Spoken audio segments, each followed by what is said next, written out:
pupils, we wish you the best of luck, and we hope that you can get those 4s, the 5s, the 6s, and of course be able to transition to the next level of your academic journey. But I'm not alone this morning. I am with Robert Chirabonyonyinsana. He's back in the house.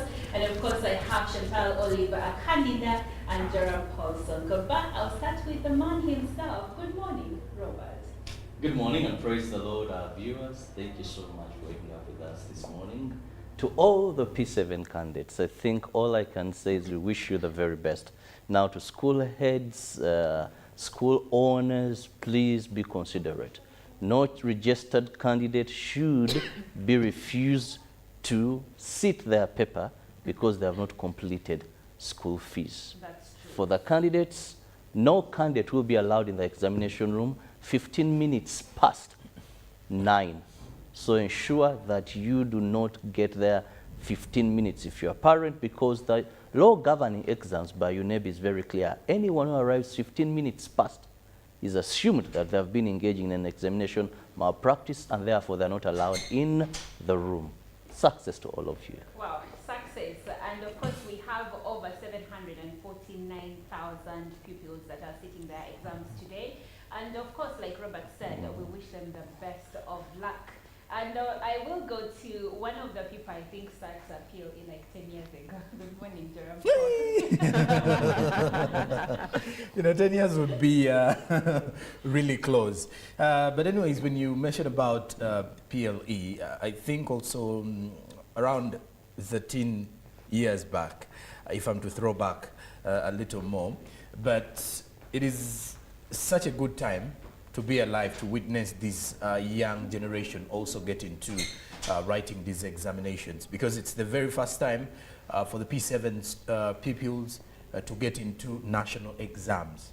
And then you get, the nerves, you're always nervous for starters, but if you regain your composure, by the way, all will be well, because it's only 2 days and you're shooting for O-level next year. So we wish them all the best, especially as well to the parents who wake up every morning with us here, and also to remind them that, well, the journey is still long, but if you take the right path, things will be okay. So for me, I'm just wishing success to all the P7 candidates out there who are writing their exams this morning.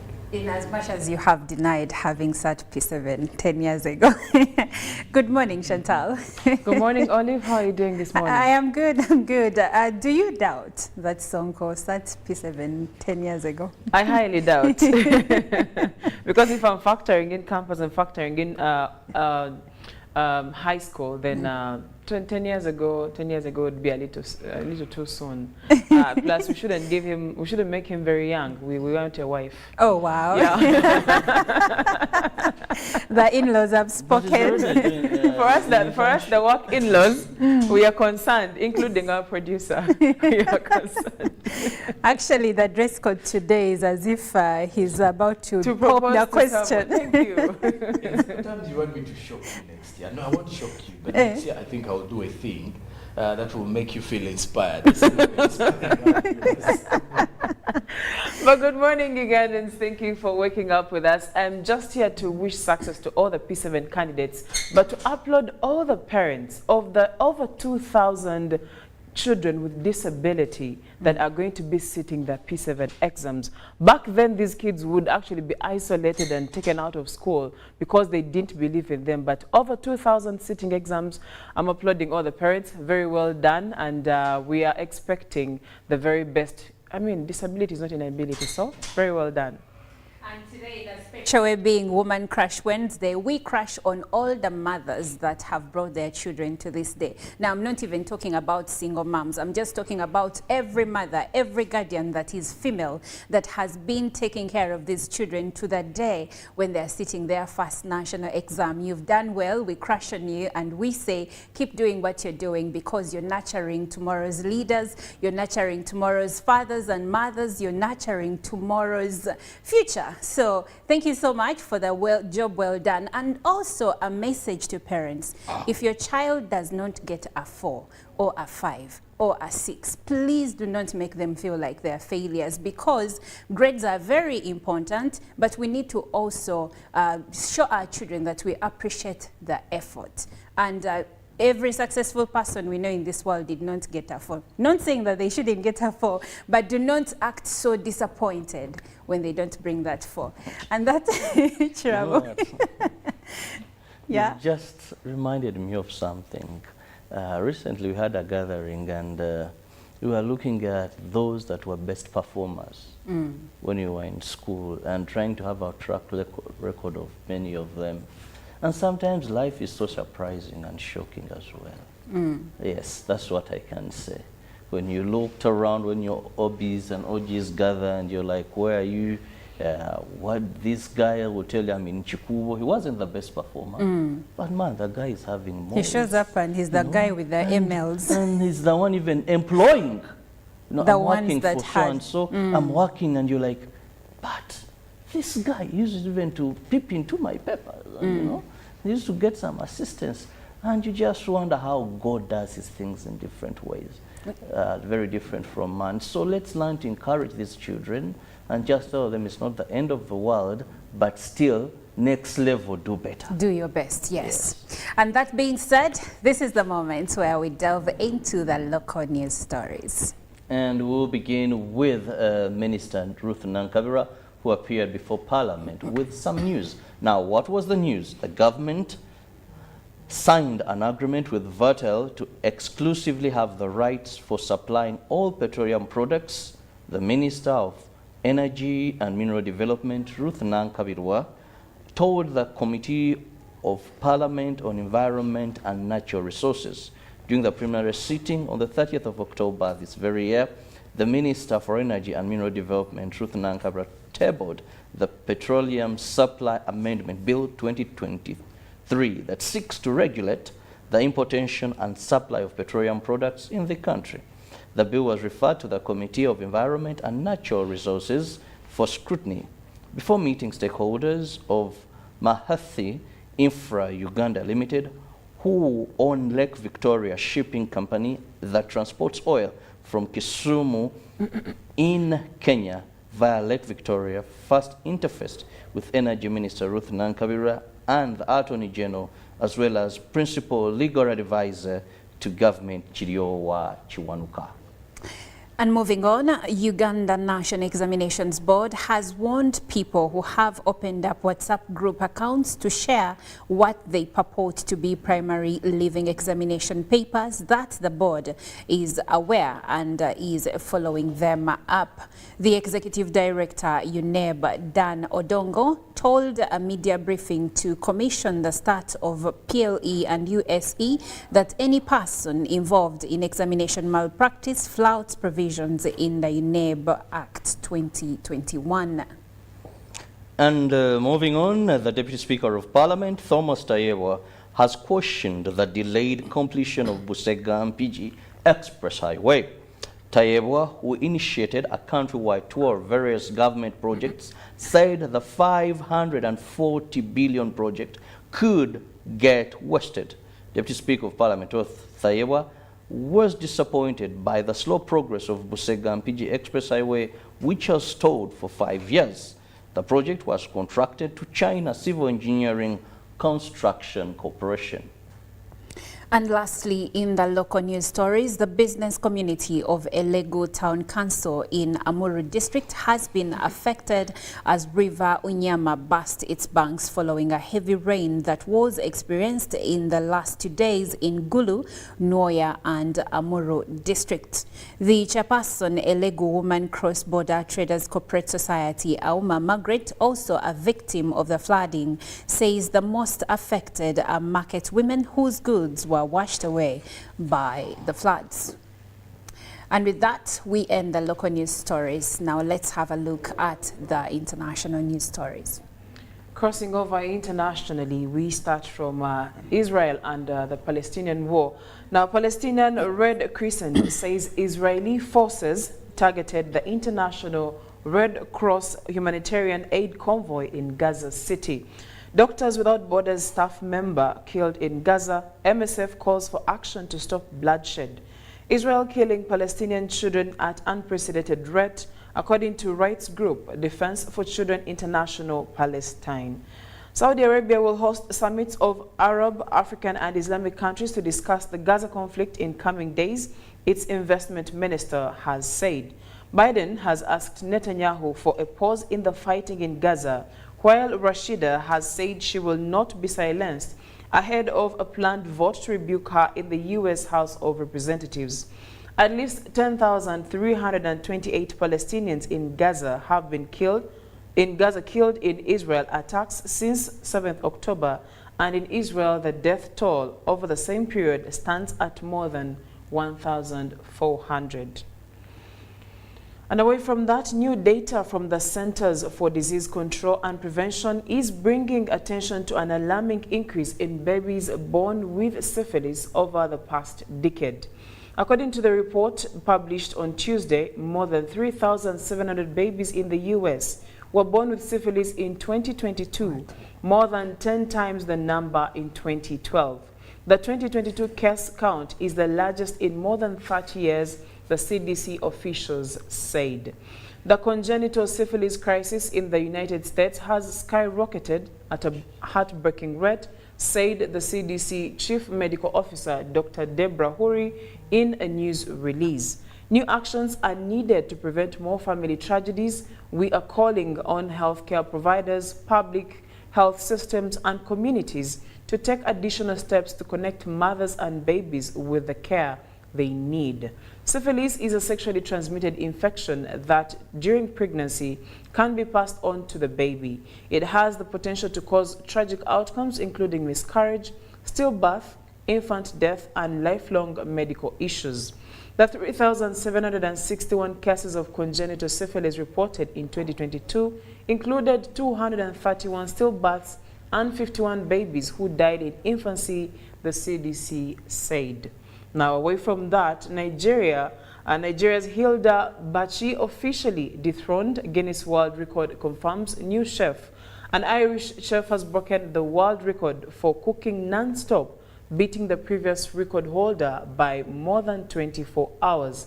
Alan Fisher, who is based in Japan, cooked for 119 hours and 57 minutes at his Irish-themed restaurant in Matsu, Guinness World Records reports.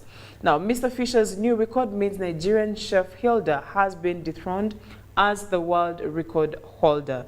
She won the title earlier this year, causing a sensation in Nigeria.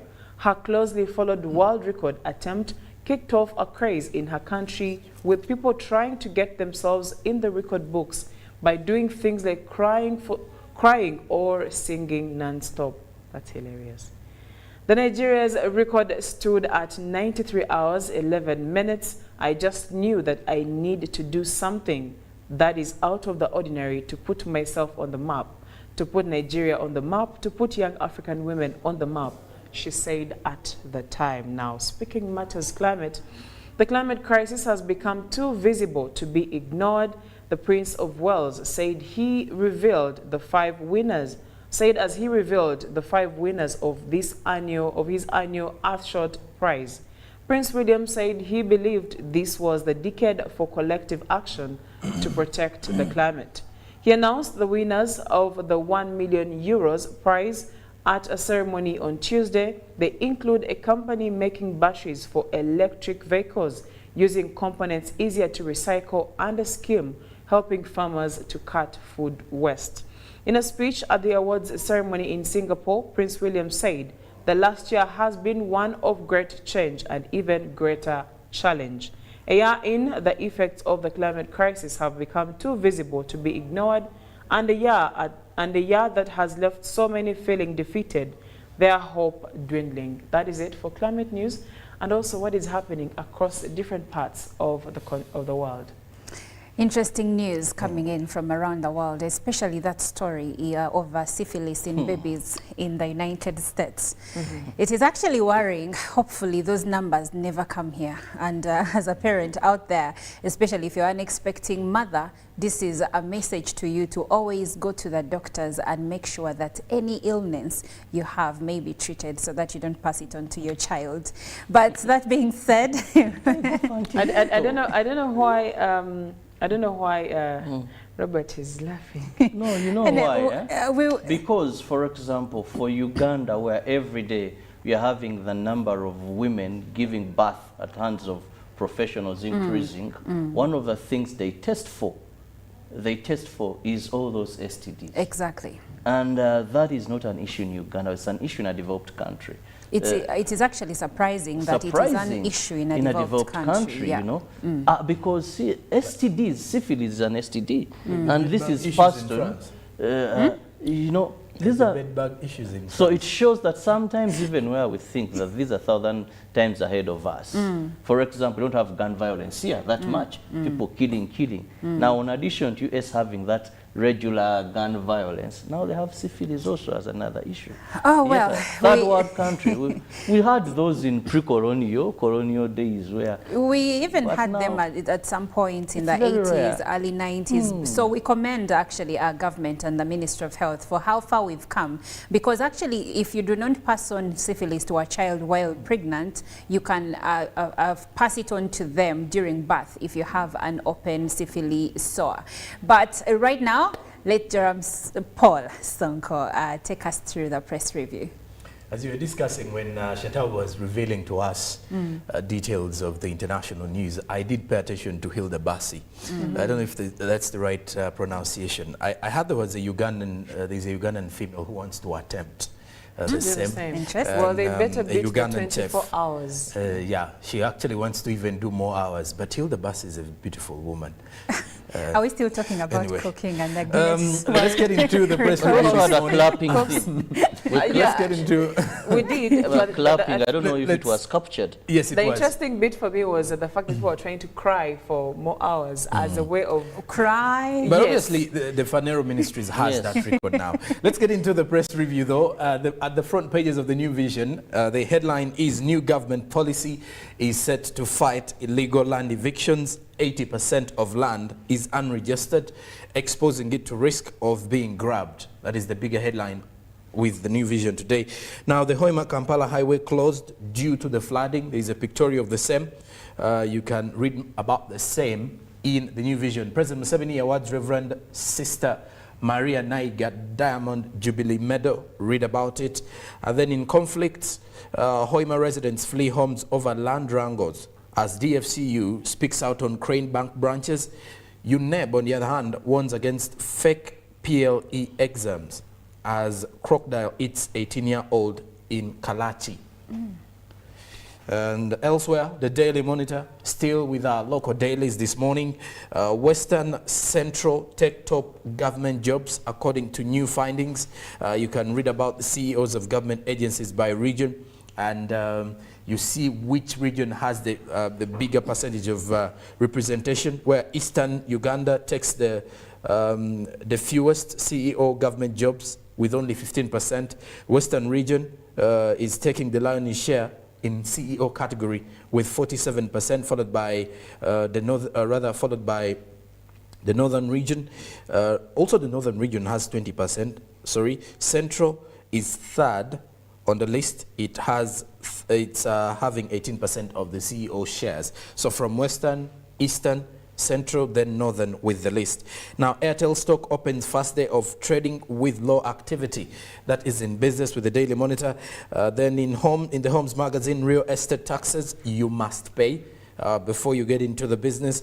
Then UK, US issue fresh terror alerts to tourists traveling to Uganda. Then in the other news, 2024 school calendar released. First term starts on February 5th. According to the Ministry of Education. Then school director remanded over defilement. That and more is what is in the Daily Monitor and the New Vision this morning. Later on, we shall as well be looking at what is making headlines in Kenya and in Tanzania.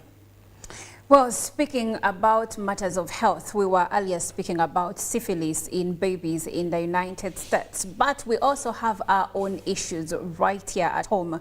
And with December 1st coming along, when we commemorate International AIDS Day, there is panic in Mbarara because HIV cases in Mbarara are surging, and this is quite concerning. It is said that over 1,789 new HIV infections resulting in the district have the second highest HIV/AIDS prevalence rate in the country.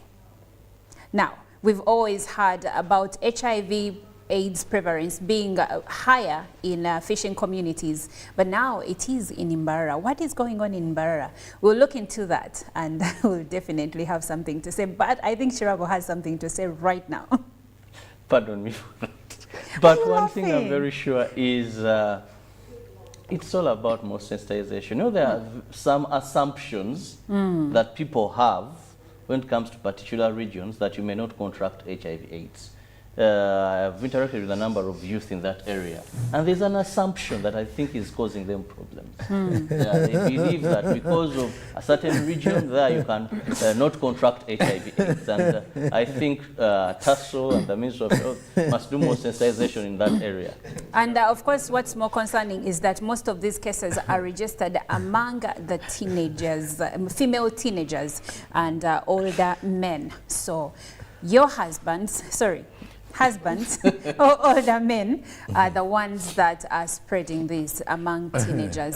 You will actually be shocked because they're actually saying young females and the older men. Yes.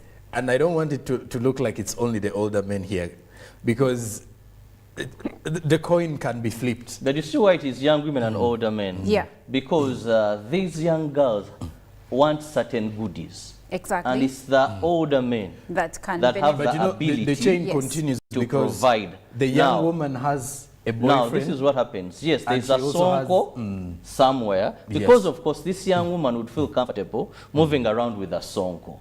But then the facilitator would be me. You know, because I can afford the iPhone 15, the good hostel, that even sonko is just a youngster starting life. That's true. So that's where the problem comes, that the young girls are targeting these Oh no, the older men are targeting the young women. Let's agree to disagree that they're targeting each other. Well, if we are talking about teenagers, no, they're actually targeting each other. If we are talking about teenagers, some of them are even 15. No, so honestly, they are who is actually targeting each the other. other. If we put it to older men, it will look like defilement. But where it is consent, then it's targeting one another. But we don't know if it is all consent. No, of in course, most cases it's below 18 years. Then that is criminal. It is defilement. If it's below 18, having it's criminal. sex with a girl below 18 years. Anyway, but now we are talking about those above 18 years. That someone says, I'm looking for this age. You get it. Okay, Chirabo. This has touched, a chord. But anyway, the country as a whole has registered over 52,000 HIV cases since 2023 began. So this goes out to you to be more vigilant with your health. Test and test and test. And of course, teenagers, it is also said, are not taking HIV drugs. That is another report we will look into here on Good Morning Uganda. But for now, we'll leave you with the inspiration song of the day, and we'll be right back.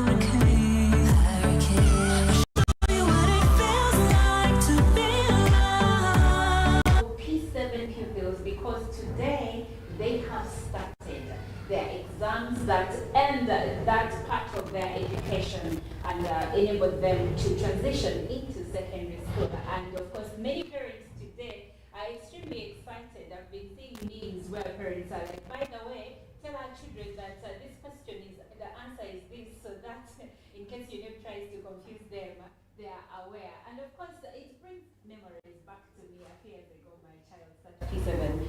And let me tell you, the anxiety a parent feels when their child is sitting, especially their first national examinations, I can quickly and properly relate, because it feels like you're the one sitting these exams. But to the parents, we say you've done well, and today we leave everything in the hands of God. And of course, to the pupils, we wish you the best of luck, and we hope that you can go P7 pupils, because today they have started their exams that end that part of their education and enable them to transition into secondary school. And of course, many parents today are extremely excited. I've been seeing memes where parents are like, by the way, tell our children that this question is, the answer is this, so that in case your name tries to confuse them, they are aware. And of course, it brings memories back to me a few years ago, my child started P7. And let me tell you, the anxiety a parent feels when their child is sitting, especially their first national examinations, I can quickly and properly relate, because it feels like you're the one sitting these exams. But to the parents, we say you've done well, and today we leave everything in the hands of God. And of course, to the pupils, we wish you the best of luck, and we hope that you can go P7 pupils, because today they have started their exams that end that part of their education and enable them to transition into secondary school. And of course, many parents today are extremely excited. I've been seeing memes where parents are like, by the way, tell our children that this question is, the answer is this, so that in case your name tries to confuse them, they are aware. And of course, it brings memories back to me a few years ago, my child started P7. And let me tell you, the anxiety a parent feels when their child is sitting, especially their first national examinations, I can quickly and properly relate, because it feels like you're the one sitting these exams. But to the parents, we say you've done well, and today we leave everything in the hands of God. And of course, to the pupils, we wish you the best of luck, and we hope that you can go P7 pupils, because today they have started. Don't need cash. MTN Momo Pay is safe and free.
So this is my general perception. One, that this project entered in strategic areas of government, but that it has created a base for the now last mile strategy, which is the parcel development model. And therefore this base that it has left will help us actually, and I'm sure we'll get better results in a Chole area and Ajumani when we are implementing the parcel development model.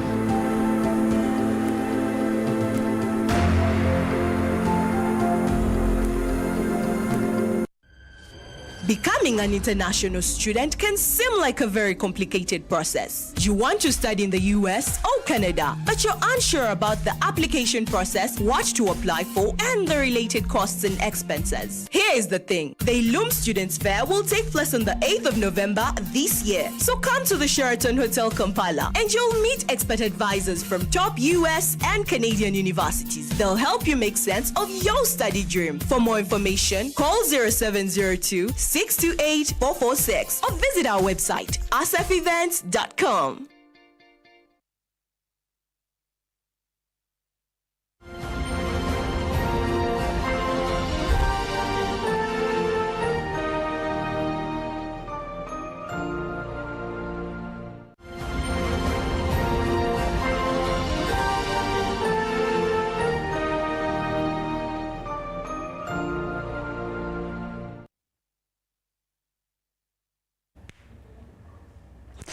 It is still Good Morning Uganda. I'm Olive Monica Najuma. This is the time for our newsreel. Time check is 2 minutes past 7 o'clock this morning.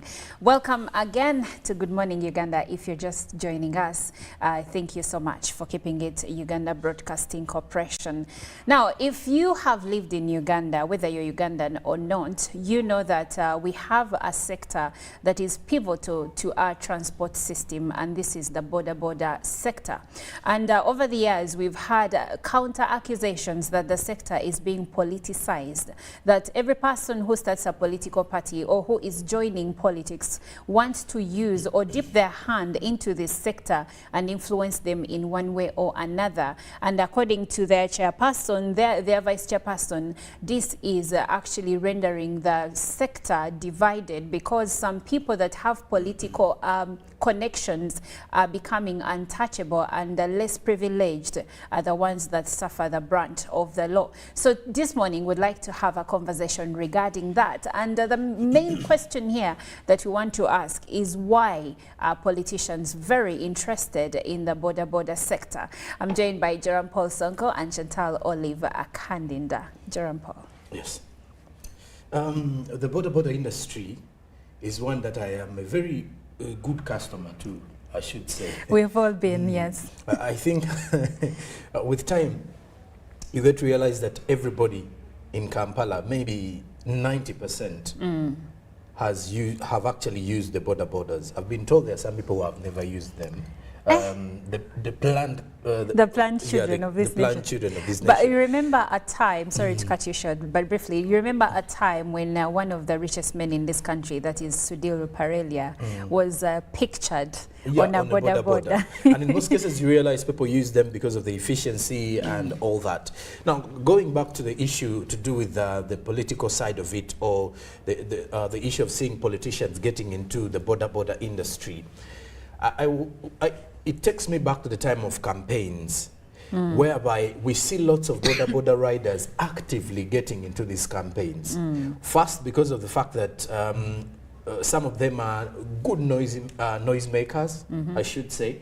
And if someone just hears the hooting of a border somewhere, they know there is something coming up, so they can easily attract attention for anybody. And they tend to do so, and politicians also focus on that. But then there is also an element of organization. How are border riders organized? I think it is becoming very easy for politicians to utilize this space. And it's the same reason as to why we've seen most of the borders failing to work together. You find a border who is actually registered under a given state not feeling okay to see a border person who's passing by to pick up a customer or a client around the same area.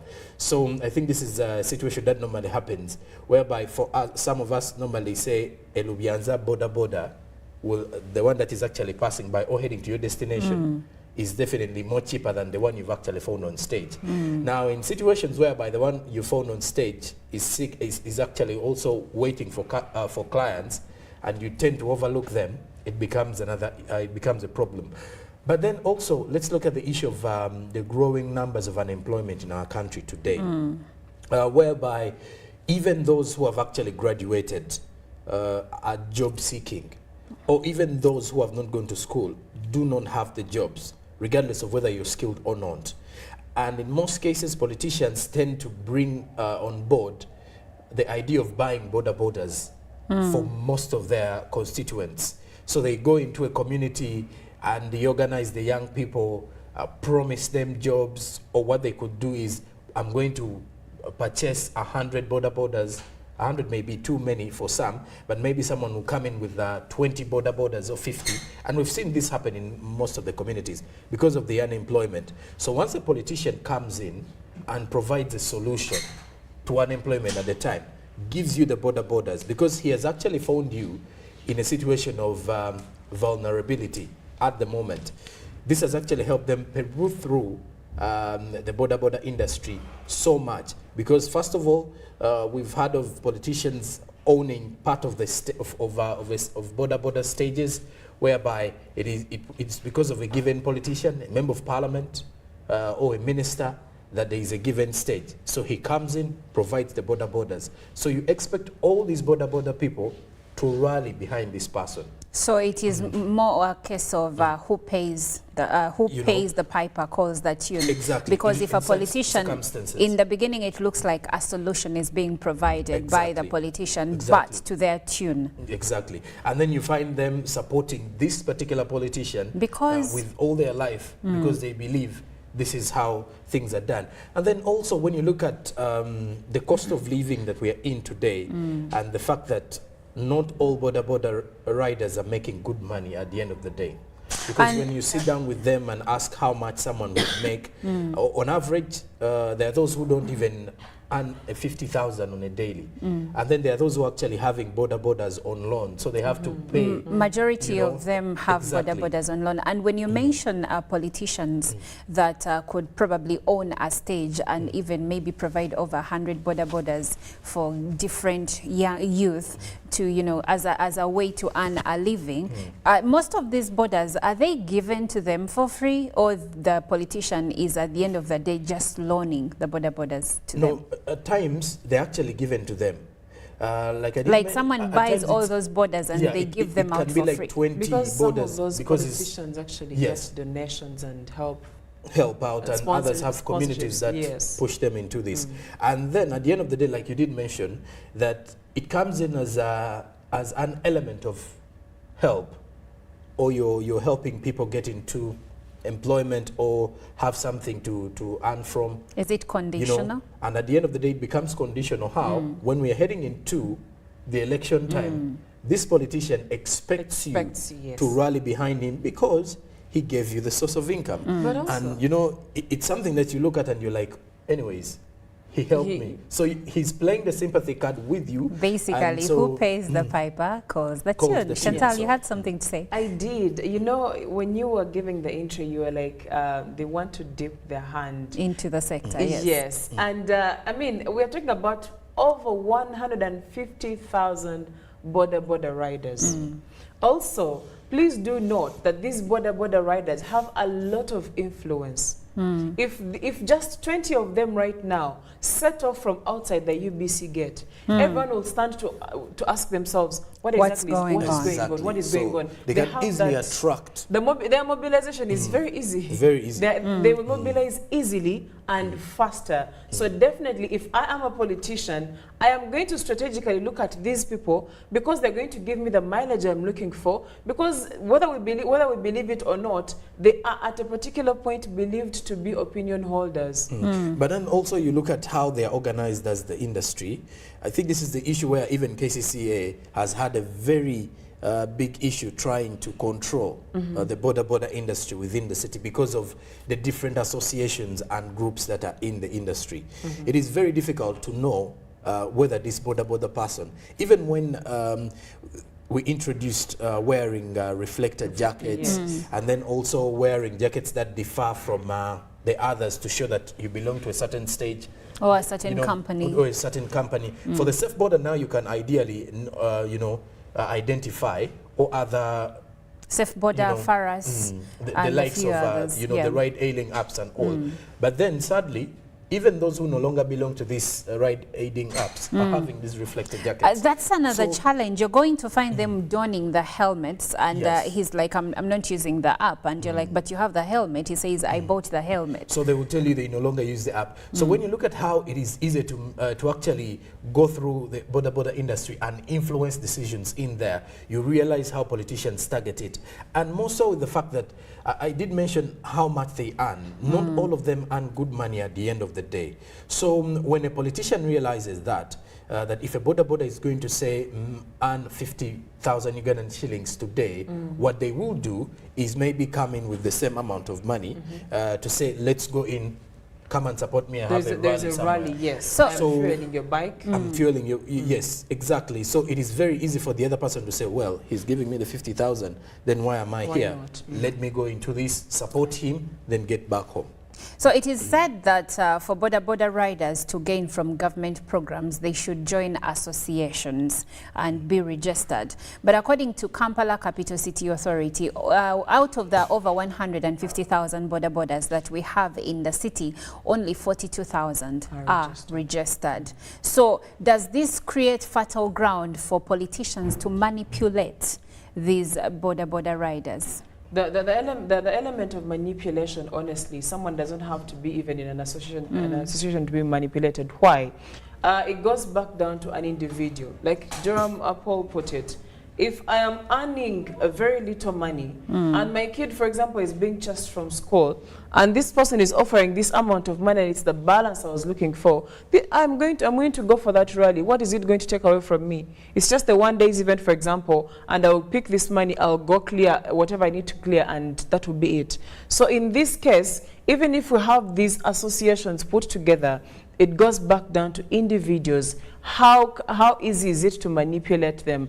Are you changing their lives in a way that is going to keep them empowered so that they don't get involved with the politicians? Maybe, maybe not. Maybe, maybe not. Yes. So now, since there is that problem, let's look at the leadership. If we have and we are only looking at Kampala here, but borders are elsewhere in the country. We are looking at Kampala because that is where the biggest concentration is, over 150,000. But if you're saying that 42,000 are the only ones registered, what happens to the others, over 100,000 plus, that are not registered? So when it comes to leadership, is the leadership only concentrating on only the 42,000? I think we fell with the industry in a sense that, unlike vehicles where we have driving schools that register driving schools and a number of those, the border industry sadly has very few of these. And reason being, even when you go to villages, how people get into the border industry, it's someone just learning how to ride this border. It's just like you learning how to ride a bicycle and you hit the road. That's why we even have teenagers on the streets of Kampala working as border riders. So it has become a very difficult issue, first of all in regards to regulation. And if we are to look at only regulating the people within Kampala, remember we also have borders that come through Kampala for like 2 days and then go back to where they came from. So, shouldn't it be a blanket regulation though that governs? You see how we have traffic rules that govern the motor vehicles, Yes. where it doesn't matter if you're in Masaka. True. It should be that way. But the main focus when you look at our authorities today is they are more focused on Kampala, on the Kampala metropolitan area, which has actually made the other border people out of Kampala do their own things because they believe they are not within the perimeters of being controlled or regulated. Unlike when you look at the taxis, because if you had to look at the examples of politics being, border industry being influenced by the politics, you look at the taxi industry, which is also a little bit influenced by politicians, but not so much, simply because there is a string, there's some strict regulations in there, and the associations of these taxis are really strong to the core because they have people who have been in transportation for a while and they understand the benefits of the same. So when you look at the issue to do with the border industry, the regulation part was supposed to be something that we looked at starting from the village level of the SEP, because when you look at how transporters have associations, you will actually go to different stages in various districts where you will know that there is a stage. For example, if you're in Mbale or if you're in Kamuli, you will know there is a stage for vehicles heading to this district or heading to this place. But borders are just on a stage. There is literally no one who is specific in relation to where they're heading to. So where we actually fail is the regulation. Now, once the politicians realize that this sector is unregulated, it easily means that they can get into there, try to influence and make any changes, because they know whether what they're doing is wrong or not. No one is going to come and say, well, Mr. Politician or Honorable, what you're doing is out of order or is out of law. And this is how it is very easy for politicians to influence everything happening within the industry. Join the conversation. We would like for you to share your perspective that on the assertion that the border industry in the country is heavily influenced by political interests. Share your perspective on the assertion that the border industry in Uganda is heavily influenced by political interests. You can reach us on WhatsApp number 0709602592, and our brothers and sisters on the X app, you can join us through the hashtag UBCGMU. Again, we are asking you to share your perspective on the assertion that the border industry in the country is heavily influenced by political interests.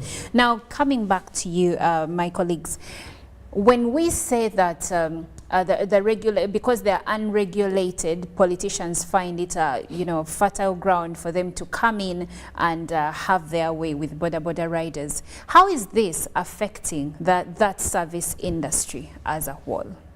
It has affected the traffic flow.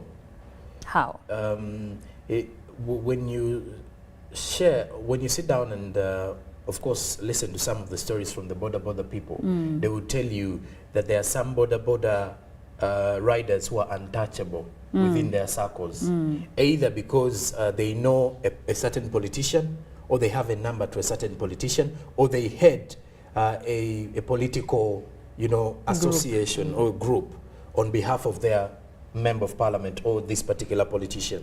So in most cases, we've seen some of them actually violate traffic rules, and then they go on free, and the traffic officers have nothing to do with them.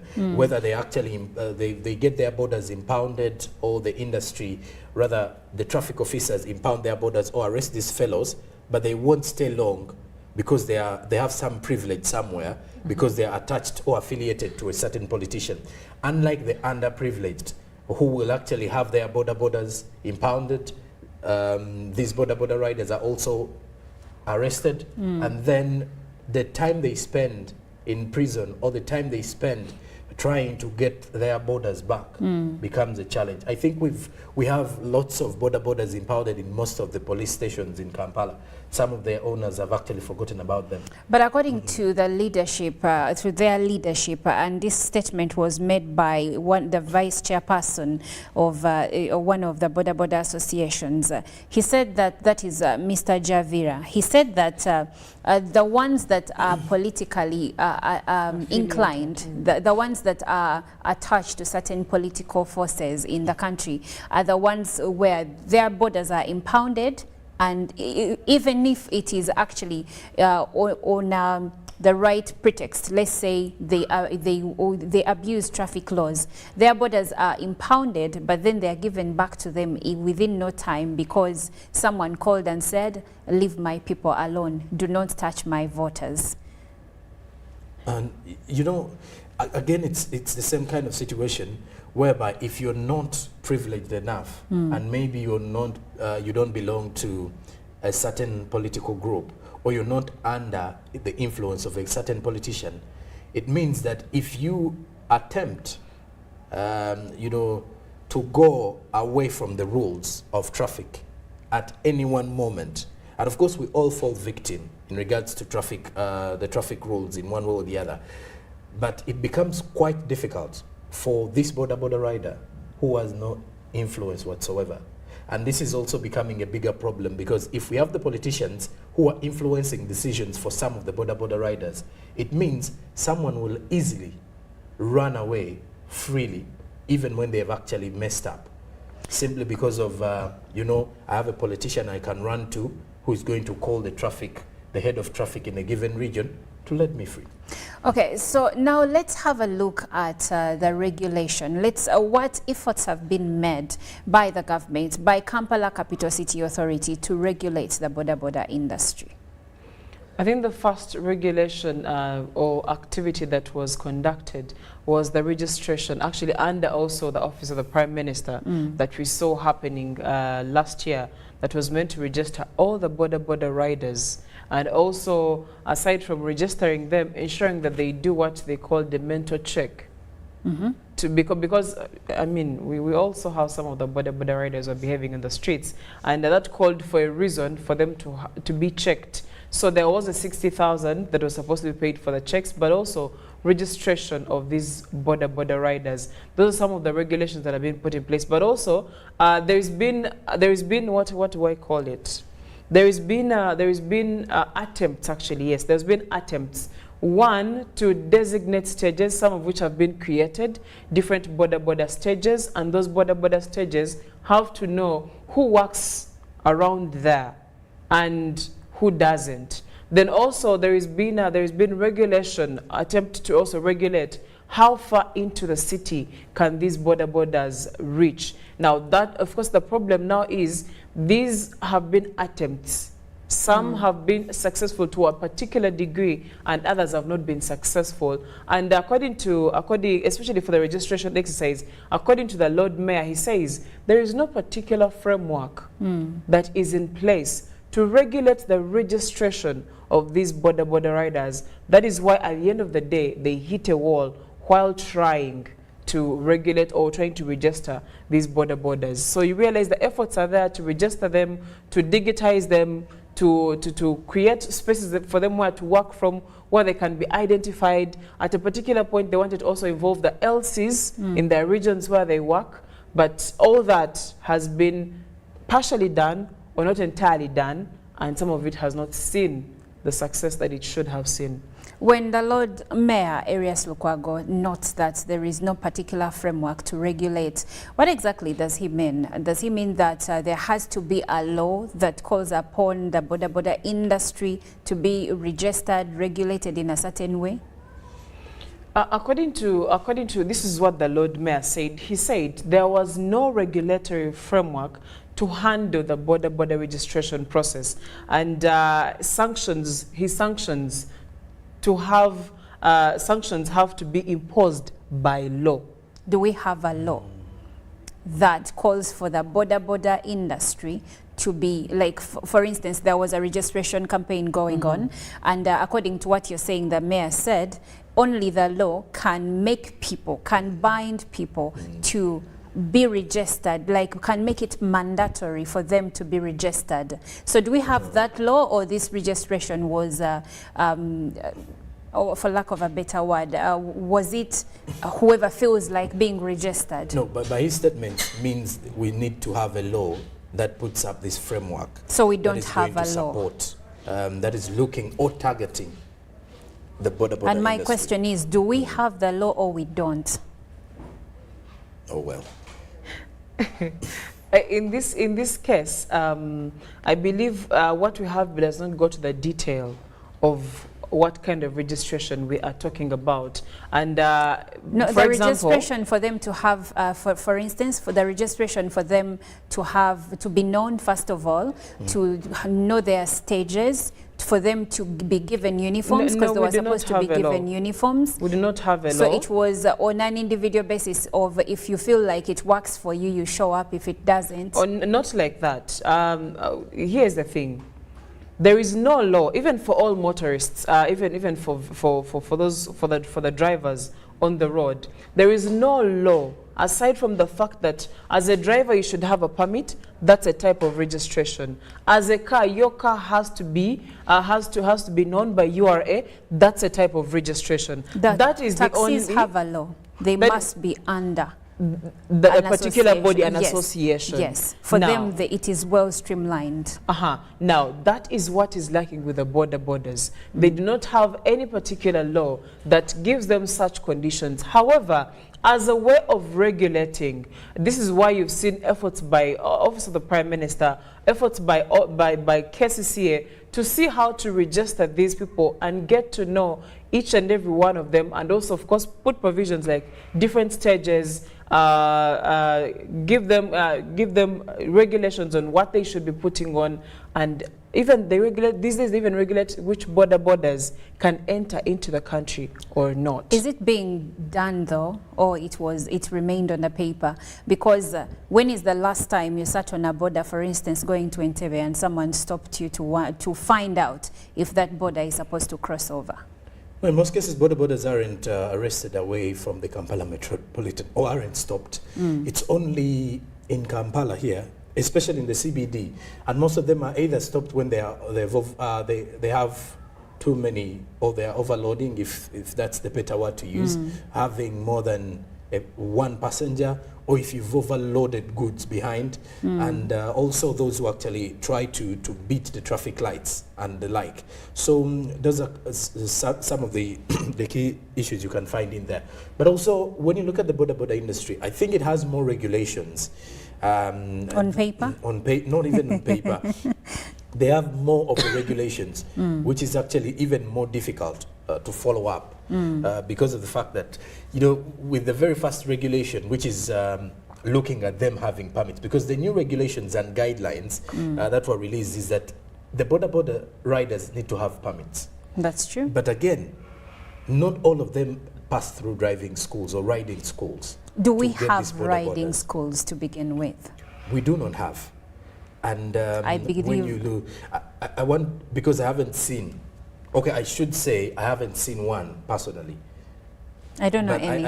I think Chantal, do you know any riding school? No, I don't know any border riding school, honestly. So probably that's where the root cause of the problem is. But the organizations that actually offer riding trainings. If it's a riding app, yes, they will definitely have to train people. And then also, just a moment before you continue, how exactly do they do this? Because what I know about, for instance, Safe Border, you show up with your bike. They might help you to get a driver's riding license, but you come when you already have the skill. Now, what they usually do is to take you through traffic laws and tell you this is what you do when you see a red light, this is when you override or something like that. But when we talk about riding schools, teaching people how to ride. Exactly, the same way you go to a driving school to learn how to drive. No, we don't have. We don't have. We don't have. But the training issues is normally about knowing the traffic light, the traffic rules rather. Also knowing how to manage or conduct yourself while on a highway or on a busy road. Those are some of the trainings they go through. Even these organizations, or let's say certain businesses that offer services or delivery services, they also offer these extensive trainings to these people, because like you say, the very first thing they look at before they even offer you the job is, do you have a skill of riding? Do you know how to ride? It's more like they only give you extended training. So we do not have those riding that schools. Take you from zero or like where you don't know anything. So it means, because even the setup of the industry, it's going to be very difficult for someone to pay money to go into that. I didn't mention, if you go to villages, why are we people would prefer just learning how to ride, simply because it's more like a bicycle. And so this is the reality. I would still come back to you when you say it is very difficult. Maybe we have, don't you think, that as a people and as a country, we have normalized border riders, first of all, not following any law. We have normalized them learning riding from wherever they learn riding. And when it comes to issuing of these permits, yes, are they tested first the way we are tested by the IOV before we are given permits? What is the process and procedure for getting a permit for riding a border? You know, you do realize it's very difficult to even know if someone has actually passed through a driving school for drivers lately. Well, at least we have structure. Yes, there is a structure. And the IOV is really tight on the reins lately. But for the border lately. industry is that if I have money and I want to buy a boda, or if I have money and I want to buy a car, I can go and buy a car and then seek for a permit. The problem will be me getting a permit if I don't know how to drive. But for a boda industry, if I have money and I buy and I go out there to buy a boda and I take it home, if I'm not living within Kampala, anyone who knows how to ride, it's going to be very easy for me. So in the first place, the issue to do with the permits is something that we failed at. So many of them do not have, so they do not have the riding permits. Exactly, because I've not seen at any moment where traffic officers are stopping boda riders away from Kampala. And I'm saying away from Kampala because we tend to over-focus on the capital here in regards to because the boda that's where a majority of them are concentrated. But you know, we have many boda riders away from the capital who also are always on the highway if you go away from from Kampala. So I've never seen a traffic officer stopping these boda riders to ask them for the permit. It is always about the vehicles. It's always about people who are actually driving and the like. So when it comes to the issue to do with the permits, this is where we need to first of all tighten to make sure that at least if we are to regulate, let's start with the permits. Who has the permit, who doesn't have? But also, let's look into the fact that if you are saying they need to have the permits out there, where are the riding schools? Because that is also going to be another question. Someone will ask you, I bought my boda, why are you asking me a permit? Because the reason why I'm asking about riding schools is because for cars, lately, if you must get a driving permit, you have to come under a driving school.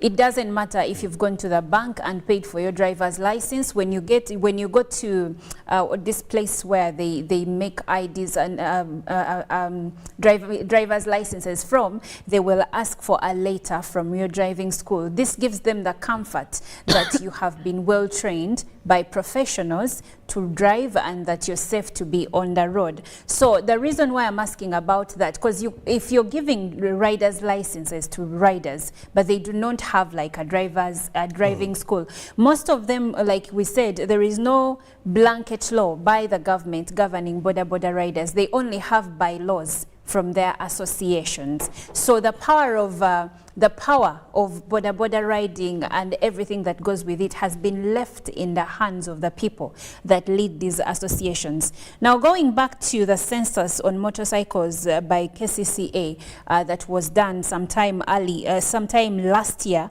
42,000 motorcycles were registered, 37,000, which is 88%, were boda riders. 94% of these boda riders did not have driving licenses. 98% did not have passenger service vehicle licenses, and only 157 riders had all the requirements to operate. Out of 42,000 that were registered, only 157 had all the requirements that they need to have to be on the roads. But you know, the process that these guys go through to attain for example, the license is almost the same process as we who have cars they go through to attain the license. Now, the fact that we have a shortage when it comes to what we call initial basic training spaces or places, that makes it even harder. Also, please do note that the boda industry is highly informal.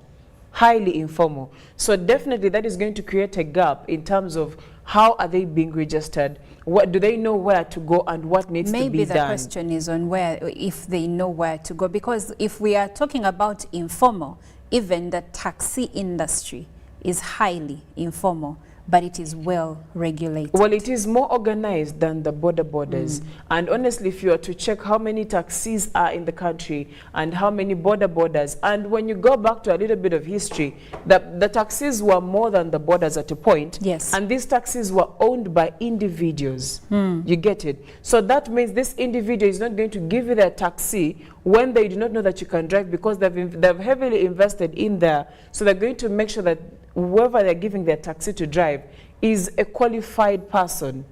Those are some of the documents that they should be asking for. And I will not be shocked if out of those 157, those riders, the biggest percentage, are not on their own bikes. If not, they transitioned from bikes that were owned by particular individuals into owning theirs, but they had already got these documents, they had already gone through these processes. Short of that, this boy is going to wake up in the morning after Form 4 or Form 6.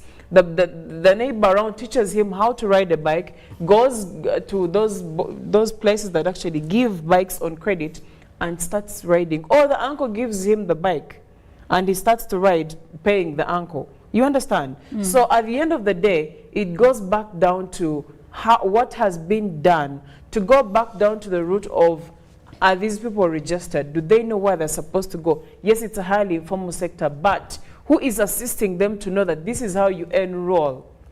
And the other challenge we have also when it comes to traffic, honestly speaking, if the day you ever sit on this bike and he sees a traffic guy and he tries to dodge, sometimes they even have the qualifications, but you know what happens with the traffic guys? When they get them, they just pick money from them and they let them go. That's the problem. Now, that is not helping at all. So I'm going to keep evading and running away from this. Wherever I know there is a checkpoint, they even know how to inform each other. While you're going, there is traffic guys past the other side.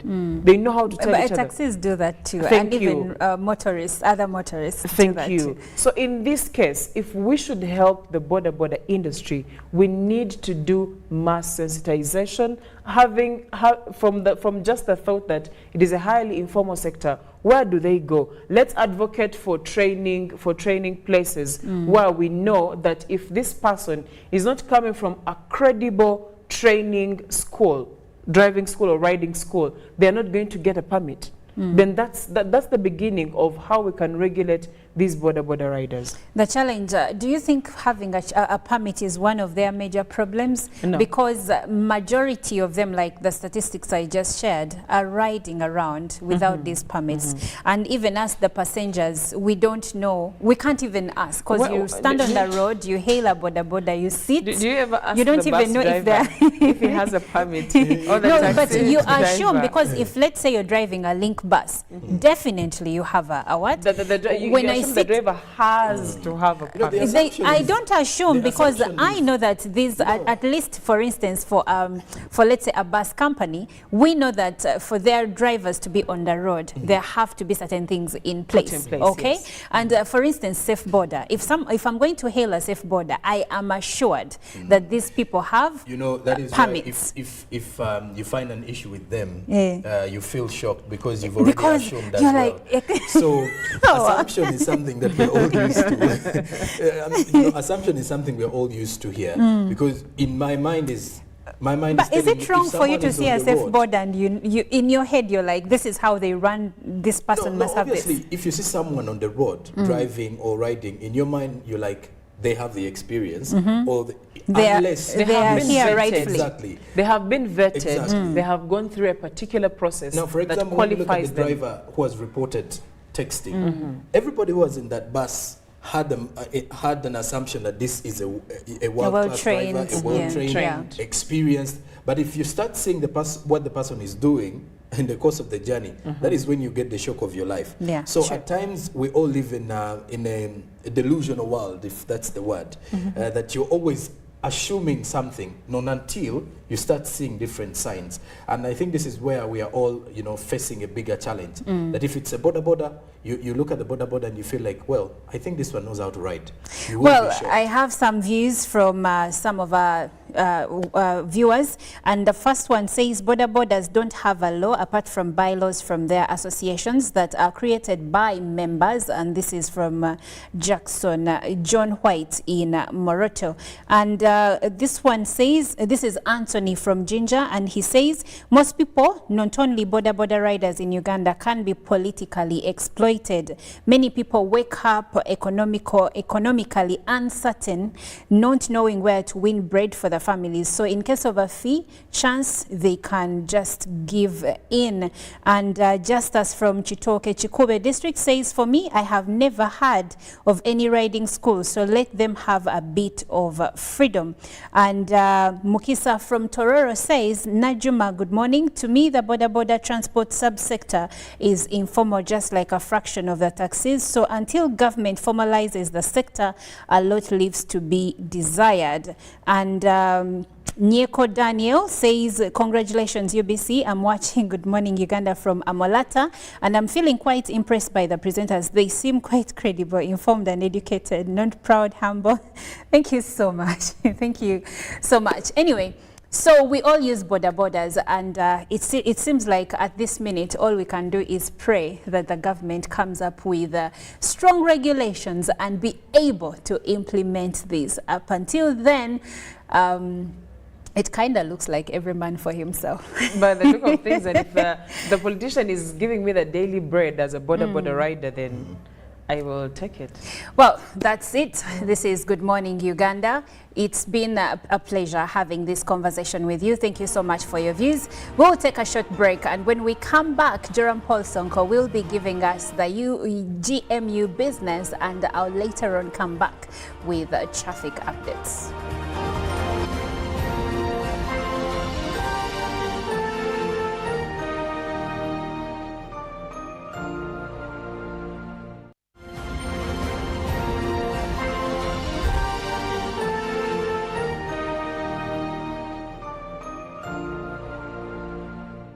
Of the day on UBC. Every Wednesday, 10 p.m. on your public broadcaster.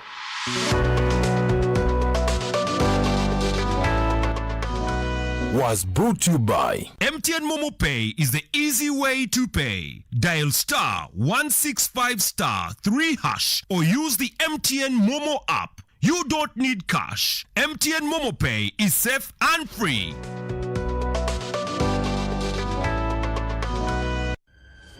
Becoming an international student can seem like a very complicated process. You want to study in the US or Canada, but you're unsure about the application process, what to apply for, and the related costs and expenses. Here is the thing. The Loom Students Fair will take place on the 8th of November this year. So come to the Sheraton Hotel Kampala and you'll meet expert advisors from top US and Canadian universities. They'll help you make sense of your study dream. For more information, call 0702-628-446 or visit our website, asafevents.com.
African Airline Association, in conjunction with Uganda Airlines, presents the 55th AFRA Annual General Assembly between the 19th and 21st November 2023 at Speak Resort Hotel, Munyonyo, in the heart of Uganda, the Pearl of Africa. In attendance will be 500 high-profile African and global aviation leaders, 40 airline CEOs making strides to transform aviation for development. The 55th AFRA AGA is proudly powered by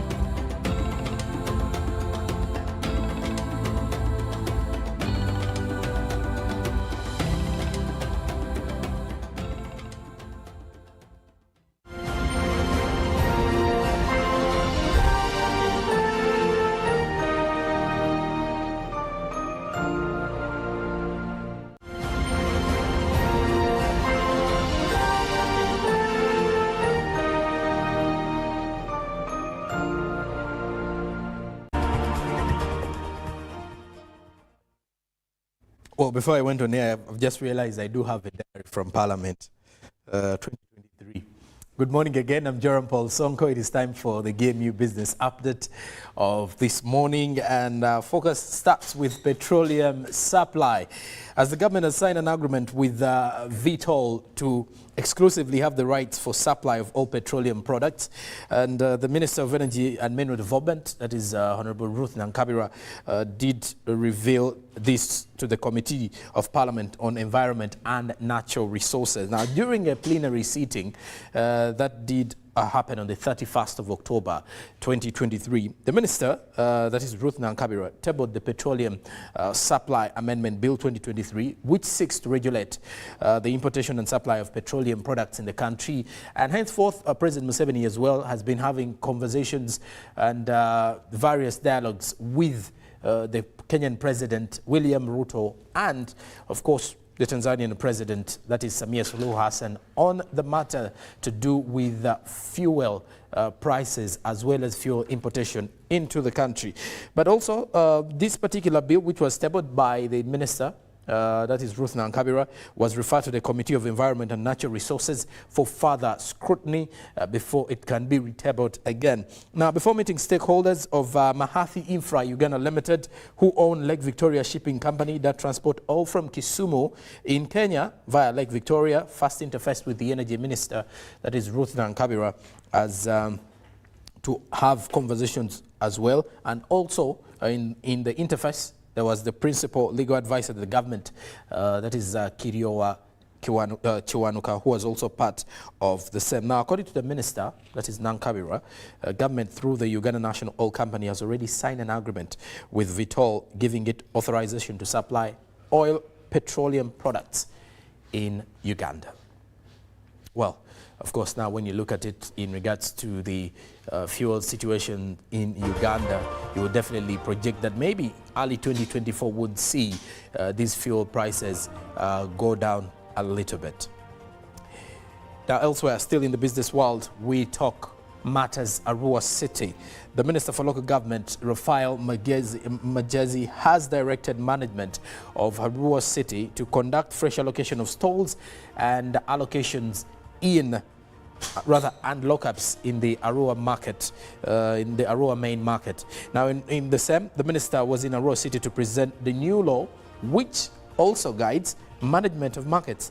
This particular law, which was established under the Market and Agriculture Trade Improvement 2 project, this particular market, rather, was actually established under the Market and Agriculture Trade Improvement 2 project with 334.9 billion shillings in 2 years of operation. So government of Uganda owned Arua City Market, but the allocation of stalls to vendors has been marred by corruption. So this is where the minister has actually come in to step up and also remind the authorities that are behind the Arua main market to ensure that they streamline the allocation of these particular stalls to the various vendors in Arua City. The mayor of Arua City, that is Wadri Sam Nyakua, and the Arua Central Division Member of Parliament Jackson Atima called upon for sanity in street vending.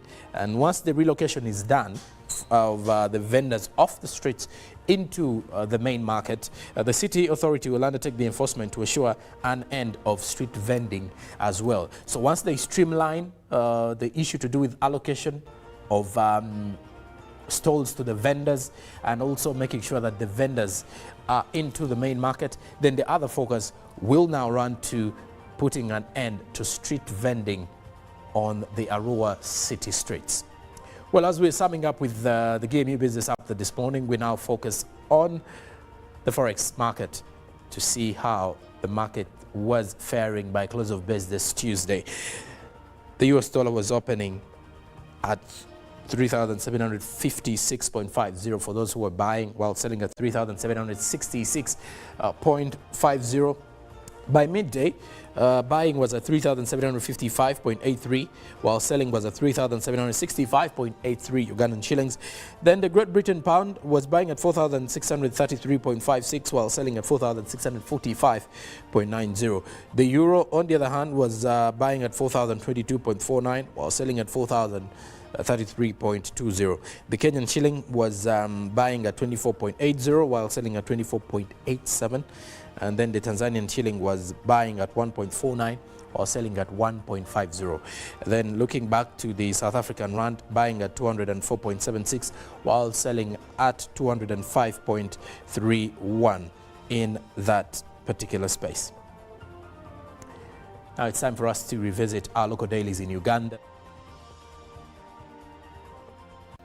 across the East African region, with which we start with the New Vision in Uganda. Now, the headline on the New Vision looks at the new government policy, which government policy is set to fight illegal land evictions in the country, with 80% of land is unregistered, exposing it to the risk of being grabbed.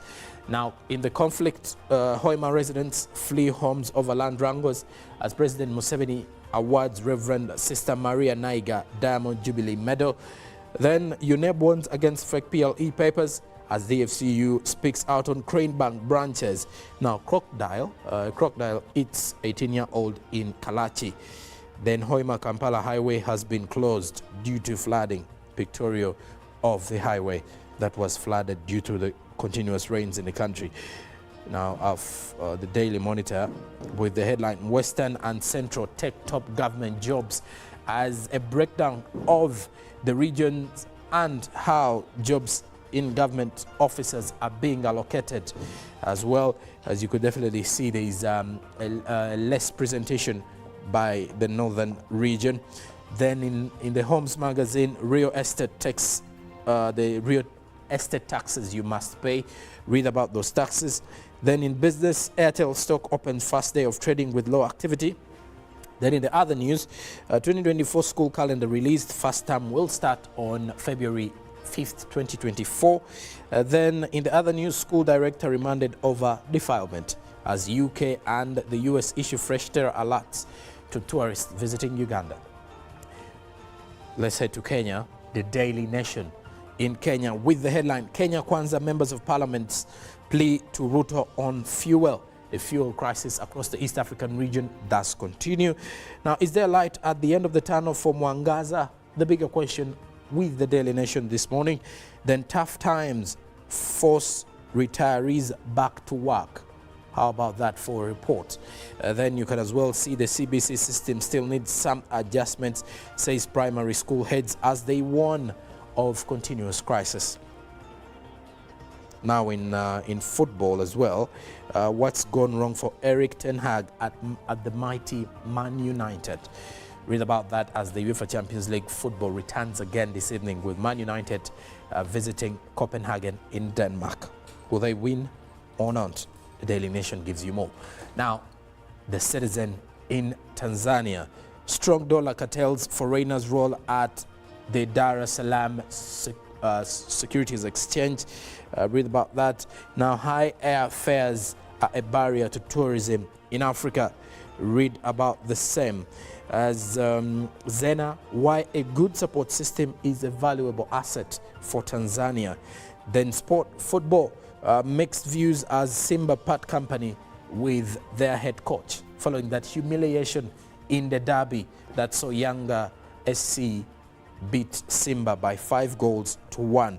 Now, top brains join hands to revive academic freedom at varsities, as an interesting report rotating around Africa's aviation sector. High airfares a barrier to tourism in Africa. Well, and that is it for our business update this morning, and as well looking at what is making its way at the front pages of the papers, both in Uganda and in Kenya, also in Tanzania. It's now time for the traffic updates with Olive Monica Najima. That was an interesting update, and of course rather concerning is still the fuel crisis in the countries of East Africa. So it's not only in Uganda but elsewhere in the region, and we hope that this can actually be handled, because the fuel price, my goodness, we are going to 6,000 in A few, I think. And we earlier on in the year had a ceiling where government had come in and said fuel prices should be at the mark of 5,000. But over the last few months, we have gone beyond that. Some fuel stations are selling fuel at about 5,600 and, you know, give or take. So it is rather concerning. Driving a car in this country is becoming unmanageable. And of course, even using a taxi, because at the end of the day, the taxis also use fuel. But anyway, looking at traffic updates this morning, we will take you to the route that brings you from Mityana. That what you see on your screen is Bulenga, the road in Bulenga, and as we can see there is a little bit of traffic coming through from Bulenga side heading to the side of Busega and Natete, but overall there is a smooth flow of traffic over there. Now, when you reach Bulenga Market, there is some bit of traffic that is starting to build up, and it might cost you a few minutes. Now, as you approach the roundabout that joins you to the Kampala Expressway, and of course joins you to the Kampala, to the Northern Bypass, there is traffic coming through still from Bulenga side and crossing through into the Kampala Northern Bypass roundabout. Now, there is also some traffic that is coming in from the areas of Masaka Road around Busega, and it is kind of deep.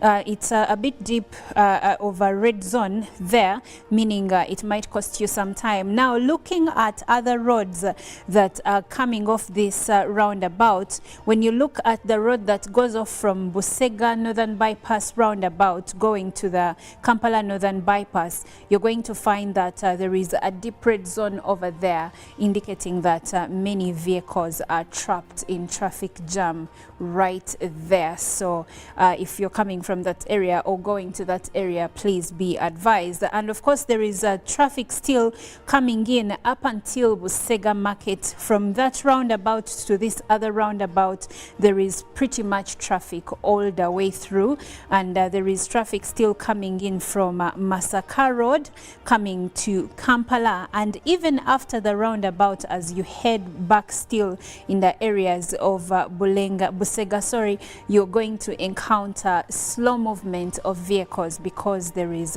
traffic coming in through their orange zones there, indicating that traffic is starting to build up.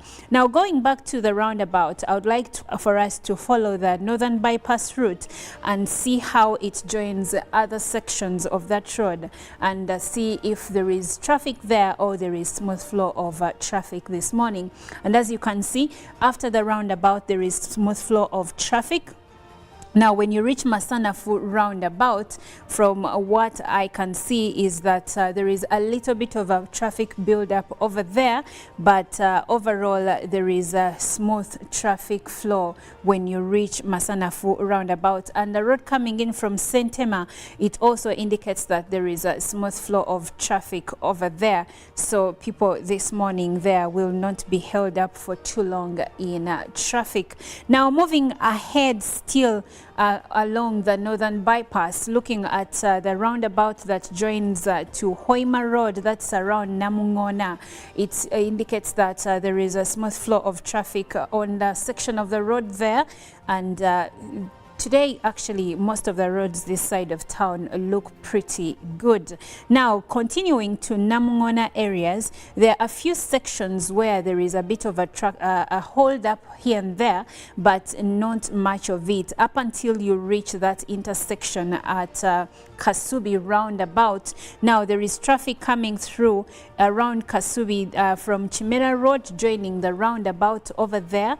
And of course, as you continue ahead, you're going to find on Chimera Road, you will realize that there is a smooth flow of traffic up until where it joins Sir Apollo Kagwa Road. Now, at Sir Apollo Kagwa Road, around Makere Small Gate, you will find a little bit of a traffic build up there, coming in through from Chimera Road, and of course coming in through from Bwaise. But as you continue ahead, you will find that Overall, Sir Apollo Kagwa has smooth flow of traffic this morning up until the intersection that joins it to the Makere Hill Road and the road that comes in from Nakulabye. Now there you may be held up a bit, especially for people that are coming from Makere Hill Road going to the areas of Nakulabye. Though I think that this red line I'm seeing at that intersection is more because of the traffic lights at this intersection, and after that you should be able to move smoothly. Now if you're heading to the areas of Wandegea, there is a traffic jam on Makere Hill Road that goes up until Makere University main gate. A little bit of traffic coming in from Gaddafi Road, but as you continue to Wandegea, you're going to find that after Makere main gate there is some bit of a smooth flow of traffic, and then the traffic builds up and becomes a deep red zone up until you reach the intersection in Wandegea town. Now here there is traffic coming through from Bombo Road. There is a huge red zone over there, and of course it continues going to the side of town and to other roads within Wandegea. So it depends on where you're going. If you're heading to the side of Mulago, you will find a smooth flow of traffic over there, and of course if you're going to town you might be held up a bit because I see traffic coming through and up to the intersection where the road from Wandegea joins Buganda Road. But after that, going to Lumumba Avenue, there is smooth flow of traffic. Well, that's it for the traffic updates this morning. Thank you so much for keeping it Good Morning Uganda. Up ahead is Chirabo Robert Nyonyintono on the agenda, and later on Ruben Pima will be coming with the sports updates.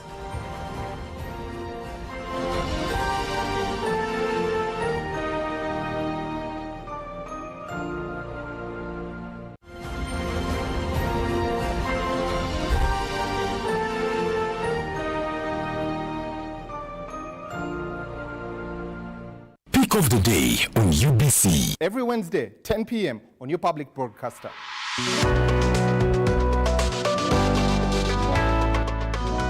Was brought to you by MTN Momo Pay is the easy way to pay. Dial star 165 star 3 hash or use the MTN Momo app. You don't need cash. MTN Momo Pay is safe and free. African Airline Association, in conjunction with Uganda Airlines, presents the 55th AFRA Annual General Assembly between the 19th and 21st November 2023 at Speak Resort Hotel, Munyonyo, in the heart of Uganda, the Pearl of Africa.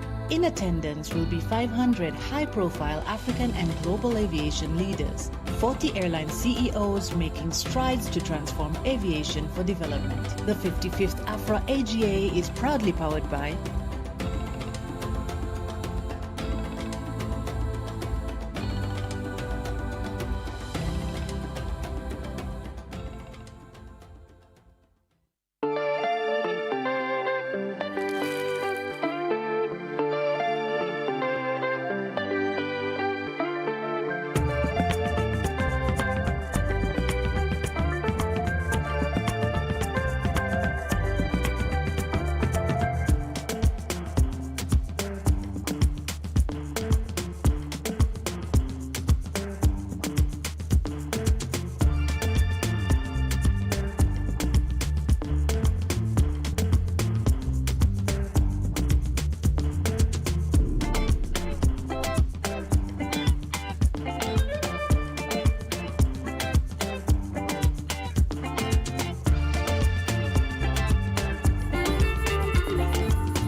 Becoming an international student can seem like a very complicated process. You want to study in the US or Canada, but you're unsure about the application process, what to apply for, and the related costs and expenses. Here is the thing. The Loom Students Fair will take place on the 8th of November this year. So come to the Sheraton Hotel Kampala and you'll meet expert advisors from top US and Canadian universities. They'll help you make sense of your study dream. For more information, call 0702 628 446 or visit our website, asafevents.com.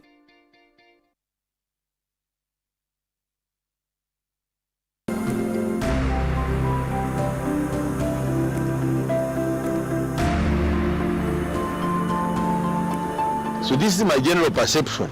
One, that this project entered in strategic areas of government, but that it has created a base for the now last mile strategy, which is the past development model.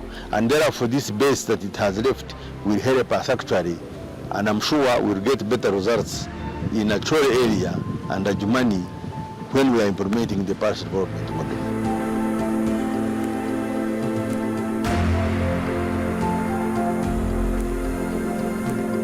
A new dawn on Behind the Headlines with me, Timothy Nyangweso, every Wednesday live in our studios in the heart of Kampala. We have conversations that have analysis, explanation, but not every truth is fact and not every fact is truth. Every Wednesday, 10 p.m. on your public broadcaster. All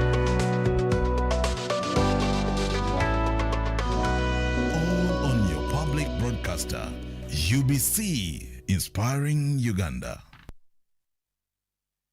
Live from UBC Studios in Kampala, this is Good Morning Uganda.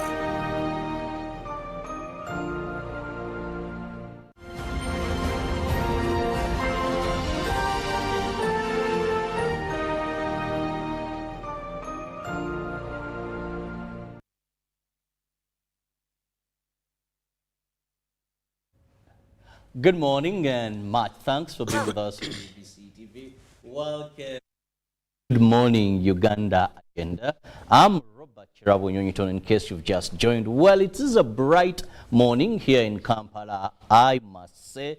And of course, that speaks joy to a number of people in Kampala because unlike our brothers and sisters in the village where they crave for rain, well, here, most of the times, rain is a problem to city dwellers because they have, their gardens are their workplaces. And with the roads, it's a different story. But the fact is, today we are not having those early morning showers. And I know it's a lot of joy. Not forgetting that also helps candidates who are sitting their first national examination, primary 7. And we just want to wish you the best from here. And of course, to tell you that right now there isn't much you can do. Just leave the rest to God and give your best to that. Well, this morning, we want to be discussing something very important. We are at a time when government of Uganda is having a number of initiatives aimed at improving the livelihoods of the people of Uganda, more so rendering even financial assistance. Now we have the parish development model, which rotates so much on the model of cooperatives. Because whenever you hear circles being formed, circles are part of cooperatives. And this time round, we want to ensure that the commercial officers that government has put in place are well equipped with skills, with knowledge on how best to ensure that this very good model of government is implemented, because knowledge is power, and one person once said that you can only give what you have. That is one of the professors I enjoy following, Professor Lumumba. And if you don't have, then you can't give. So if you don't have sufficient knowledge, then you can't give. But join me this morning, welcome the man I refer to as cooperatives, Ivan Asimwe, who is the General Secretary, Uganda Cooperative Alliance. Now, we had a deal earlier, but it was cancelled. And I'm hosting you, not you hosting me. A lovely morning to you. Delighted to be here. Good morning, our dear viewers. We really want to thank you for giving us this opportunity, and wish the P7 candidates who are starting the exams today, wish them the best, and also the other candidates, O-level and A-level. We really pray to God to give them good health and protection throughout this exam season. So thank you so much, and as usual, we want to thank you, BC, for giving us this opportunity to come and educate Ugandans on the role of cooperatives. I thank you. Well, it is very important at such a time that people understand cooperatives and how they work, because in my opinion, and I don't know if my guest agrees to that, all government initiatives, most of them, rotate on the cooperative model. People may not just be aware of that. And if we master cooperatives, then we shall have the success we need. Now, to begin with, Ivan, why this time have you decided to focus, in partnership with government, on commercial officers? Thank you so much. Viewers, it's good that we are here discussing issues of skilling. You know, the challenge which I see, especially with Africa, it rotates around our education. We are educated, but we lack skills. Educated, but lacking skills. And why? It's because we take too much time studying some of the subjects, some of whatever that doesn't add value to our socio-economic transformation. Take an example today, I'm an accountant. I'm a certified public accountant. So why would Ivan, a certified public accountant, be subjected to studying French Revolution? For what purpose? Studying Canadian prairies, St. Lawrence Seaway, British Columbia, for what? Why don't you tell me that there is gold in Karamoja? And this is the way to get the gold and make money? Why don't you tell me that go and grow coffee, this is how they do it? And then after, join a cooperative, instead of being exploited, process the coffee here and export a final product. That is the way to go, so that we make money. Why do you go to school? You go to school in order to get the knowledge, use the knowledge, make money, transform your economy. But the reverse is true. However, we cannot continue blaming. Now, beginning with your submission, I really want to thank the government of Uganda, and His Excellency the President. Why? Because the government of Uganda has adopted the cooperative model, which is a very good model.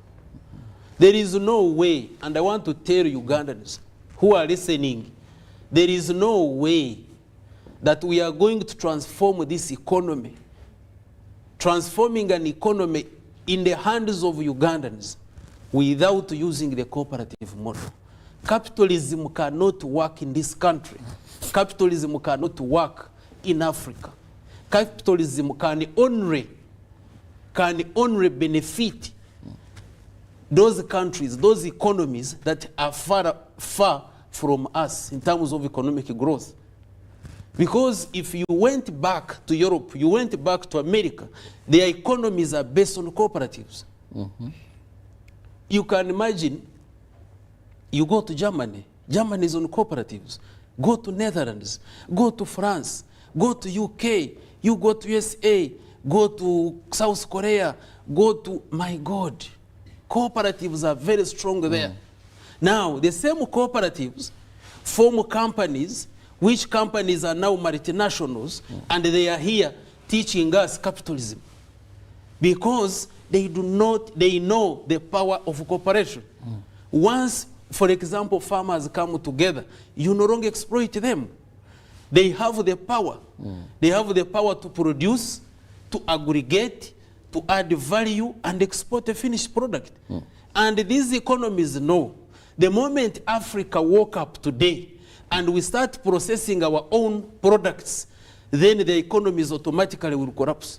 Because their economies have been built on raw materials. Yes, on from raw Africa, materials the gold from Africa, the coffee, the cotton is what has made their very economies. Unfortunate. And we still buy from them. Can you imagine a situation where you grow cotton here, but you cannot put on a cotton shirt?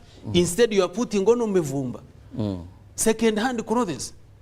Can you imagine that?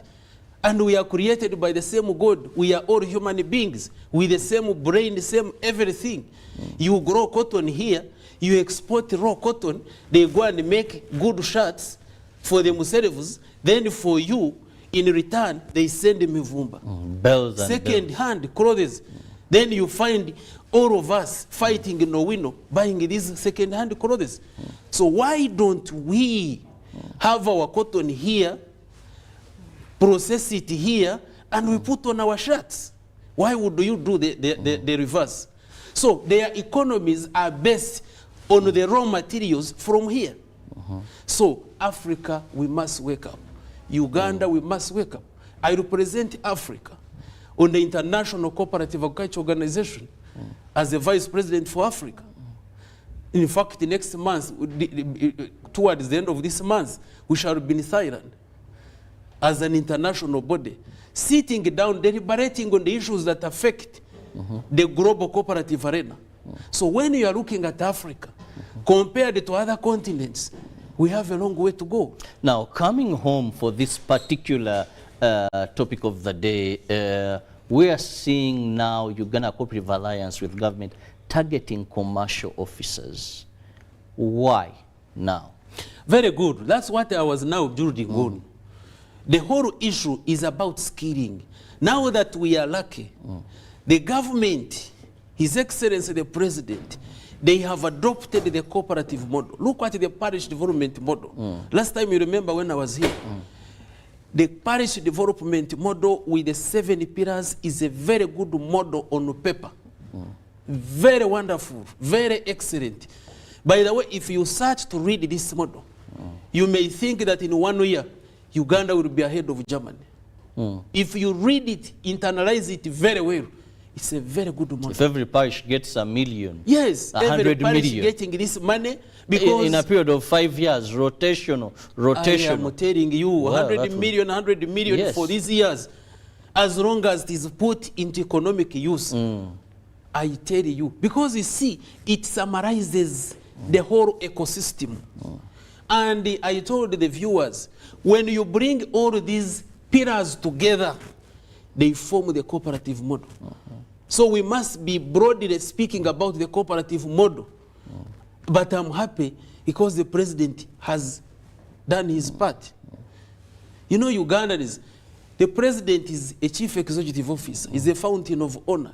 He's like a head of the family called Uganda. So he has brought a very wonderful model. So it should be me and you, the technical people, to understand, to read the vision, and then put it in context. But sometimes... And this is why we are coming in. But sometimes he's a lonely wolf. Sometimes he's a lonely wolf who has the right vision, sing for the people, but then you, the technical and the political wing, end up destroying the very good vision that he has sought for this country. No, you know what? The problem is that the so-called technical, especially in the cooperative space, I want to tell you, they are not technical. They do not understand the cooperatives. For them, when they hear cooperatives, they just go and read in a book.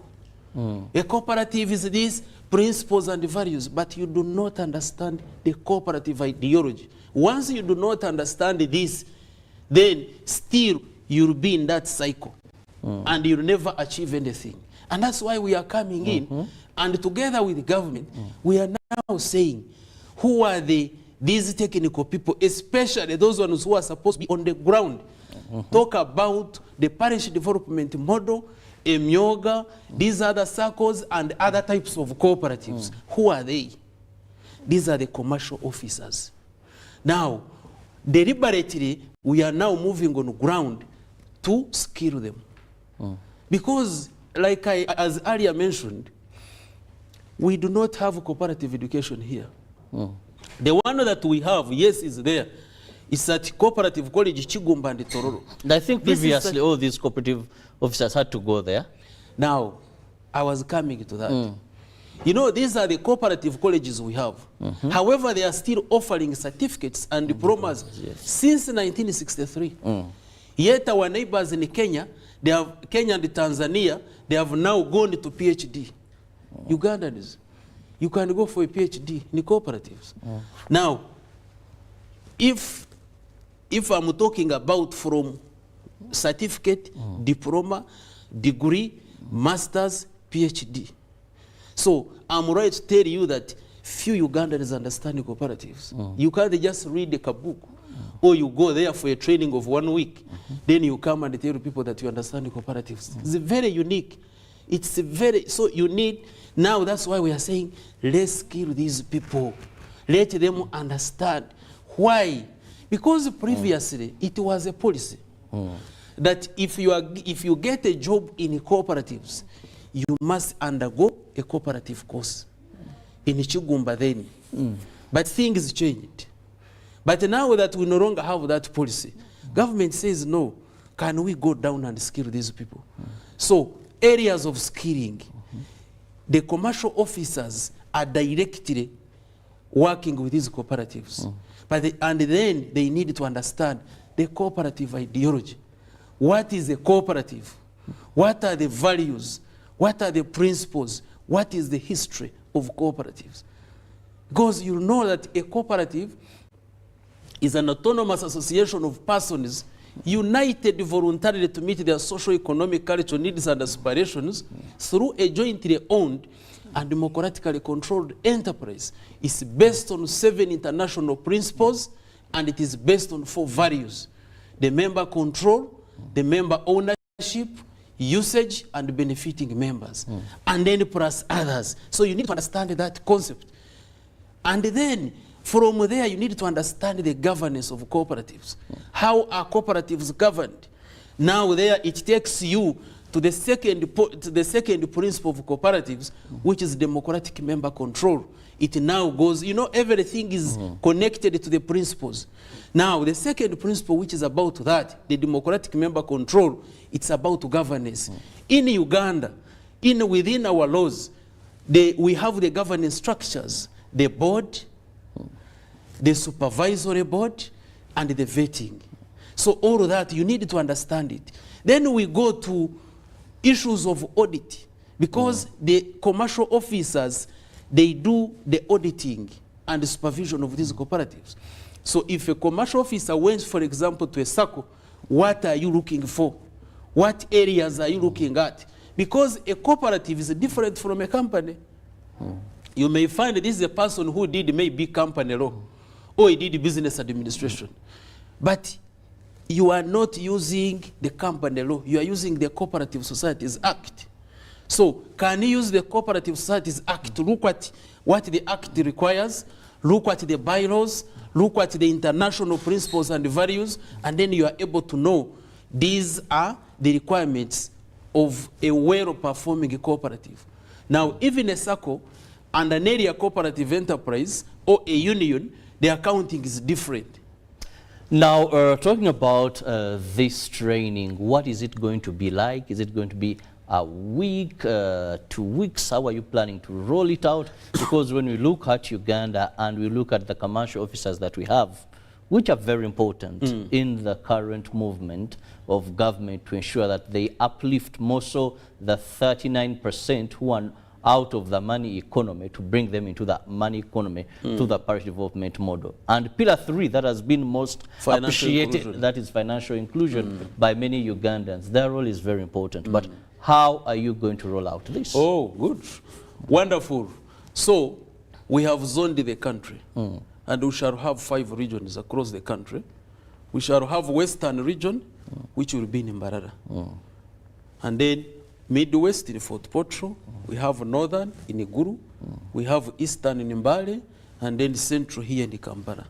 Why we are doing that, we want a manageable number of the commercial officers. Like next week we shall be in Western Uganda, in Mbarara, and it will be a 3 days training, intensive training And we are not stopping there. We shall be having mentorship programs. Because we all understand, like I've explained, we really, all of us, especially these commercial officers, they need skills and knowledge in cooperative development. Because there is a lot that we need to do for these cooperatives. Having realized that these are our pillars, government, we need to invest a lot of money down here. Because it doesn't make sense for you to get 100 million, put it at a parish level, but there is nobody to skill these people. It doesn't make sense. And you cannot assume, for example, now you put money at a parish, they have elected their committees. But do these committees understand their roles? Does, for example, a board committee understand its role? How about the supervisory board? The supervisory board, of course, you are not looking for accountants. You are looking for farmers. But farmers need basics for them to ensure that their cooperative is effectively performing the role of a cooperative. It's not a company. So from there, we are not ending there. There are also other stakeholders. Talk about accountants. I'm an accountant myself. But unfortunately, accountants, we don't study cooperatives. You see the confusion. We don't study cooperatives. But at the end of the day, we are supposed to audit them. Now, that's why you find there are very few accountants also. I've trained them. There are very few accountants who understand the cooperatives. Using my position on the International Cooperative Agriculture Organization, I raised this matter to the International Cooperative Alliance. And the issue is, we lack a specific standard on reporting in the cooperatives. Because you see, like as earlier mentioned, these people, for them, they had an agenda. They do not want people to understand the cooperatives, especially the colonialists. They didn't want, because they know once you understand cooperatives, you understand the power of cooperation, then they will not benefit the way they have been benefited. Now, that So, said, yes. I'm talking about the training that is going to be commencing with the Western region next week. Now, Ivan, one question that comes to my mind is, have we really understood and begun these cooperatives on the right foundation? For example, the many circles we talk about today. If you move around, you'll hear politicians, you hear technical officers telling people there is PDM money, parish development money. Form circles, you know, register, go to your parish chief, get in touch so that you can get or tap from this money. The money is yours. Government is giving you this money. You have to take back after 3 years payment. There's so much good being talked about. But when we look at circles, because they are cooperatives. True. Now, when we look at the fundamental pillars of a circle, I don't think the gospel we are pushing and telling people is in tandem with that. The idea is very wonderful, but the approach is wrong. That is a summary. So, once the idea is there, let's work on the approach. And it is not too late. And that's why I urge government, let's work together. Let us put our brains together, government, because this is a very good baby. We have delivered a good child. So how do you ensure that this child grows? You need skilling, and you need to bring people on board. Like I've mentioned, the idea is very good. When you produce a child, and you discover the child has a problem, you do not kill the child, but you get a way of nurturing your child so that eventually you have a responsible citizen. So having realized that the approach was wrong, because, and you can, yes, entirely it is wrong, but you don't entirely blame it on people because they lack knowledge and skills. For many people, especially politicians, when they hear that a circle, the fact that they don't have that background of cooperative ideology, then they think anybody can start a circle. The other day I was at UCA. A gentleman comes and says, you know what, Ivan, I have started the circle. I ask him, one person? Yes, yes, I've started the circle. How? So for him, he thinks a circle is started like a company. The way you go and register Chiraba and the company. No, it's different. It's different. That's not a cooperative. There's no way you can cooperate. Just yourself and you cooperate. You must have other people. and you must follow the principles and values. So there is still that gap. There is a gap which we need to close together. So the idea, what is needed is for government to put a lot of resources in a capacity building. We are building the capacities of the commercial officers, but there are other stakeholders. The media needs to be on board, because you, the media, you are really championing this, because we are always talking to you. The media is always raising these issues. Then the politicians, we need the time with the members of parliament, because they are policy makers. So we have time with them. We need time with the regulators. Like now we are talking about circles. Bank of Uganda is coming on board to regulate these bigger circles. There is UMRA, Uganda Microfinance Regulatory Authority. There is the Office of the Registrar. There are other players who need skilling. So we need to put in a lot of resources to build the capacities of our people. Even the members themselves, you are talking about politicians, but even the locals themselves, some of the people think that PDM is about the third pillar, which is financial inclusion, when actually it is different. It begins with the other one, the production, the aggregation, value addition, and marketing as pillar one. It goes to infrastructure. It goes to financial inclusion, like that.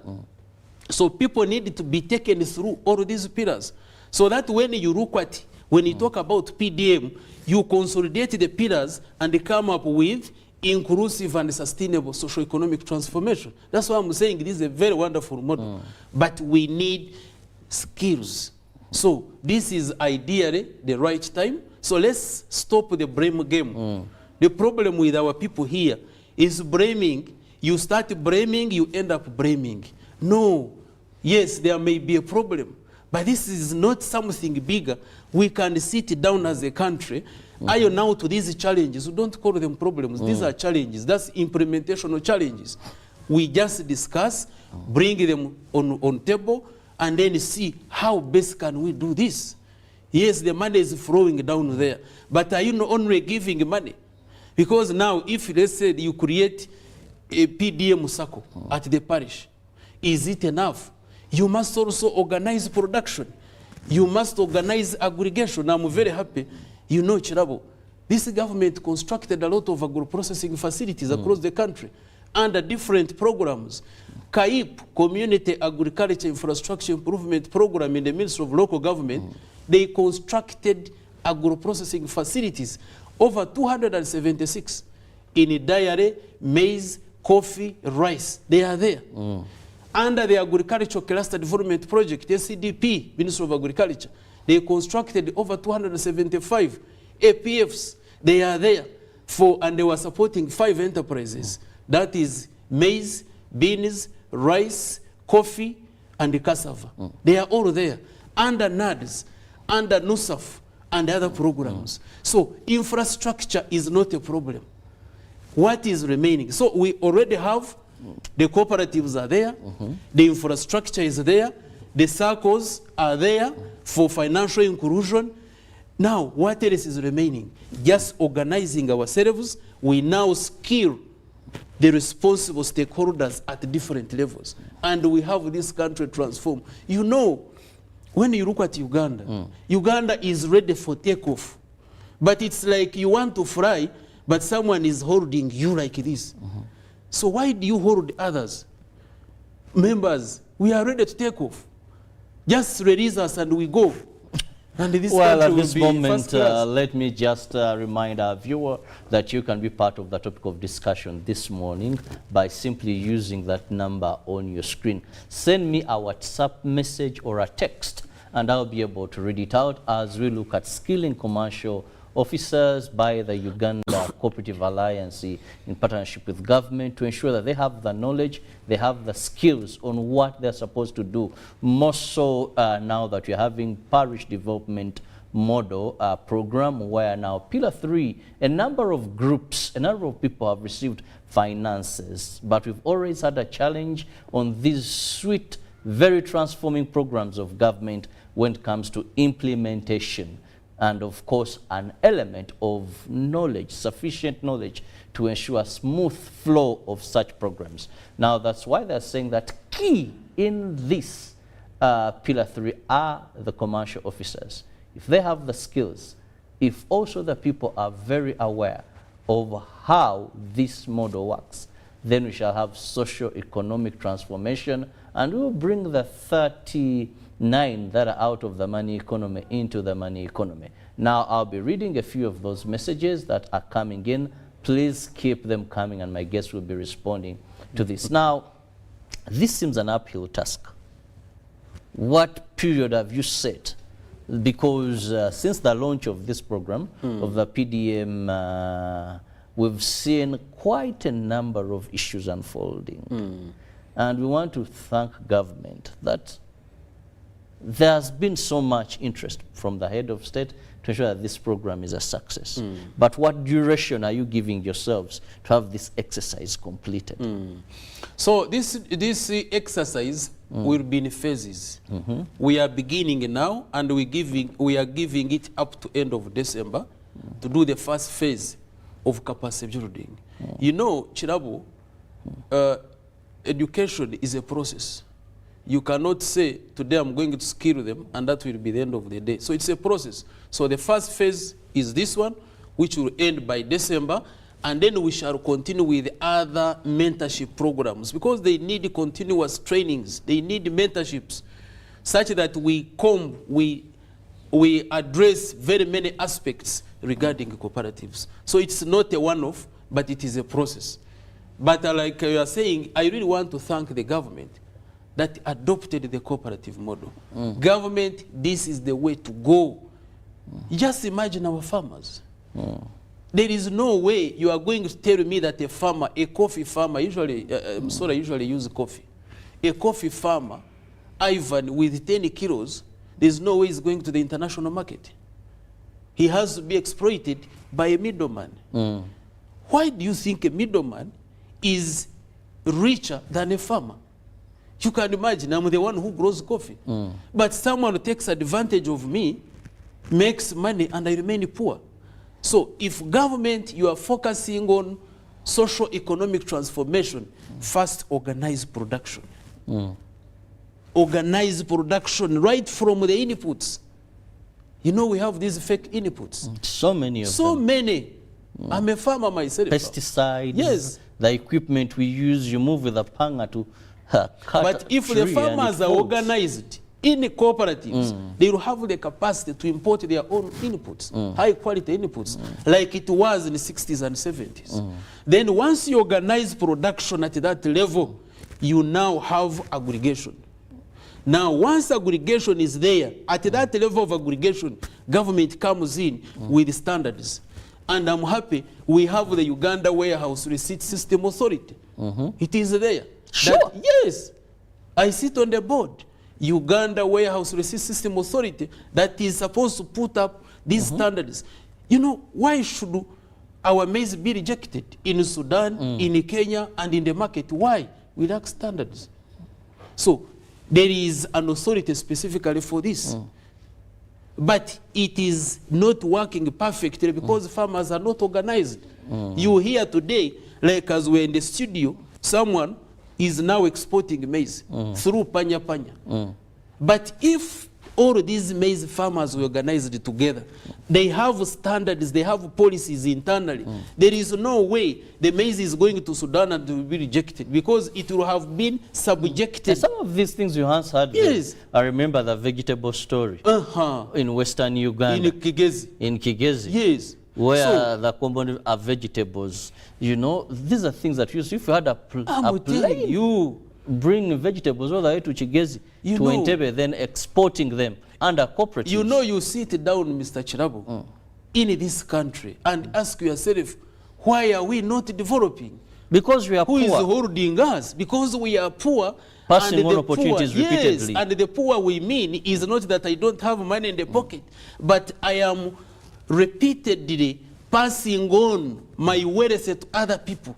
Let's look at some of the messages in the interest of time. Unfortunately, Chirabu, we are called beggars as Africans, yet we are donors. We donate our wealth.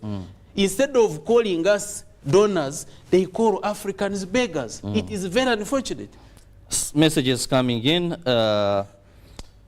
Good morning, Uganda. Thanks to the General Secretary of Uganda Cooperative Alliance, we shall support you as commercial officers in Uganda to promote cooperative agenda. Ogwang David, commercial officer, Abim District Local Government. Thank you, Ogwang. Then, this is Kabi Muzafaru Isabia, the President, the Busoga Bloggers Association. Thanks for hosting such an elite person who gives more highlight about government programs. Thank you for watching. Hello, I'm watching. Well, give me your name kindly. The problem is Mr. Asimwe is a strong supporter of NRM. That is why we are not attentive to his comments. He's putting more ingredients to make the topic more interesting. Well, those are also views. That is a view. Thank you, Chirabo and Ivan, for the program. This is Simon from Fort Potro. Will university accounting students be allowed in the training, or only invited guests will be allowed? Then we'll go with this one. My name, I'm called Okwi Francis. I just appreciate part of the good ideas. Thank you so much, Mr. Asimwe. And the guest speaker has strong points on skilling of commercial officers and other PDM implementing frontline officers.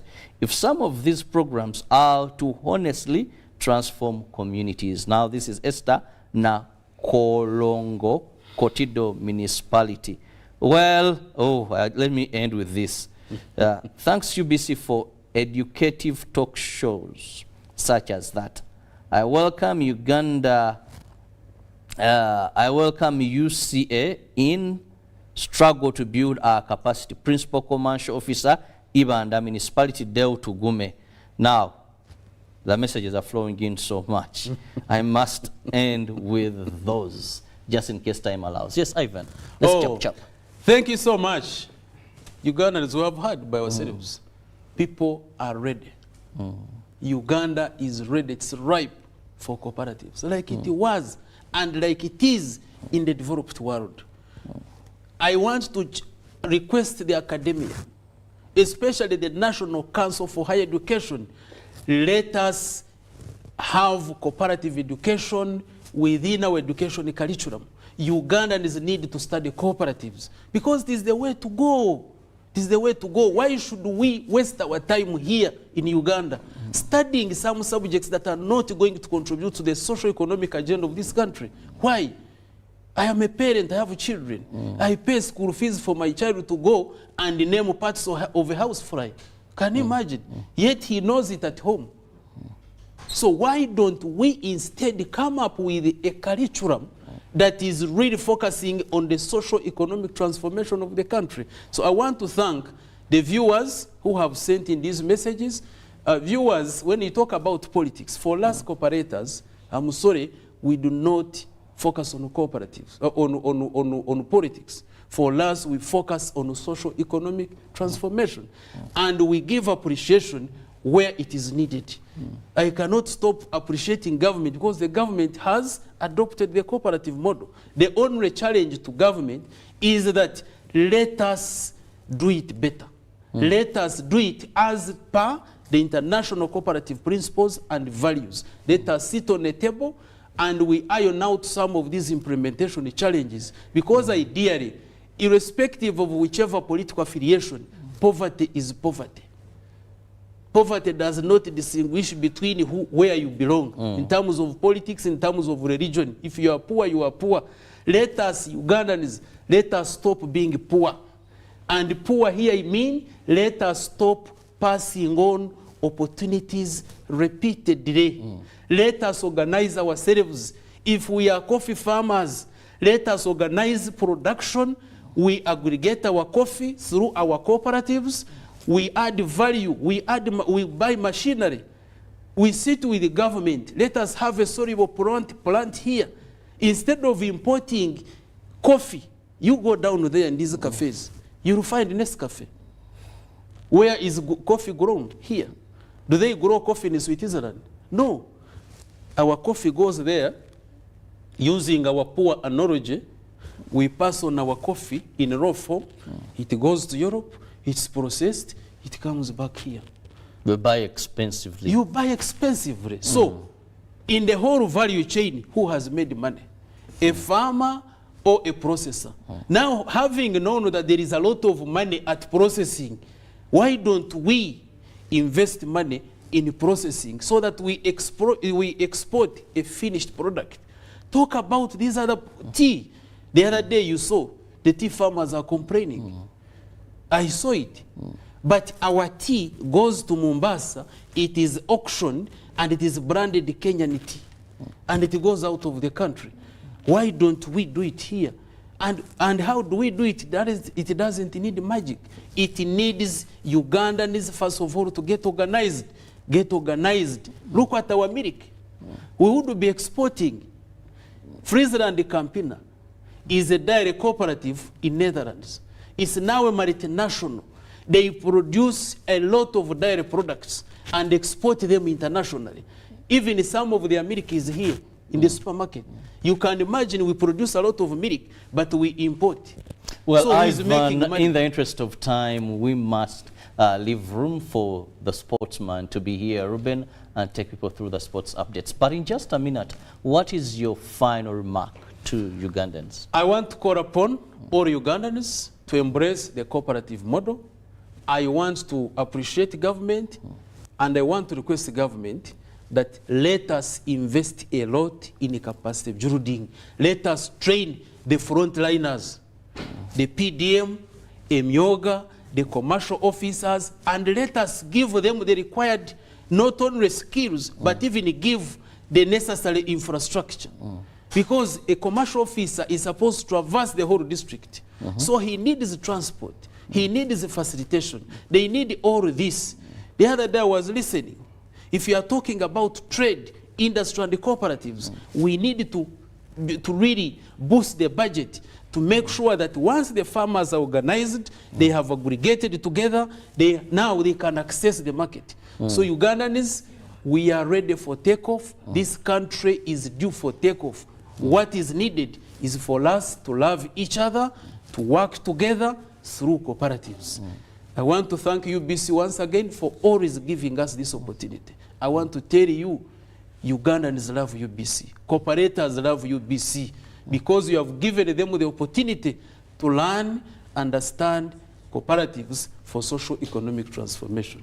I think. Well, I want to thank you so much for your time and always being available. It is a model that we believe can transform this country, but we need to be equipped with proper knowledge and skills on how it works. See you in the next hour. Ruben is ready to give you all the updates in the world of sports. Good morning.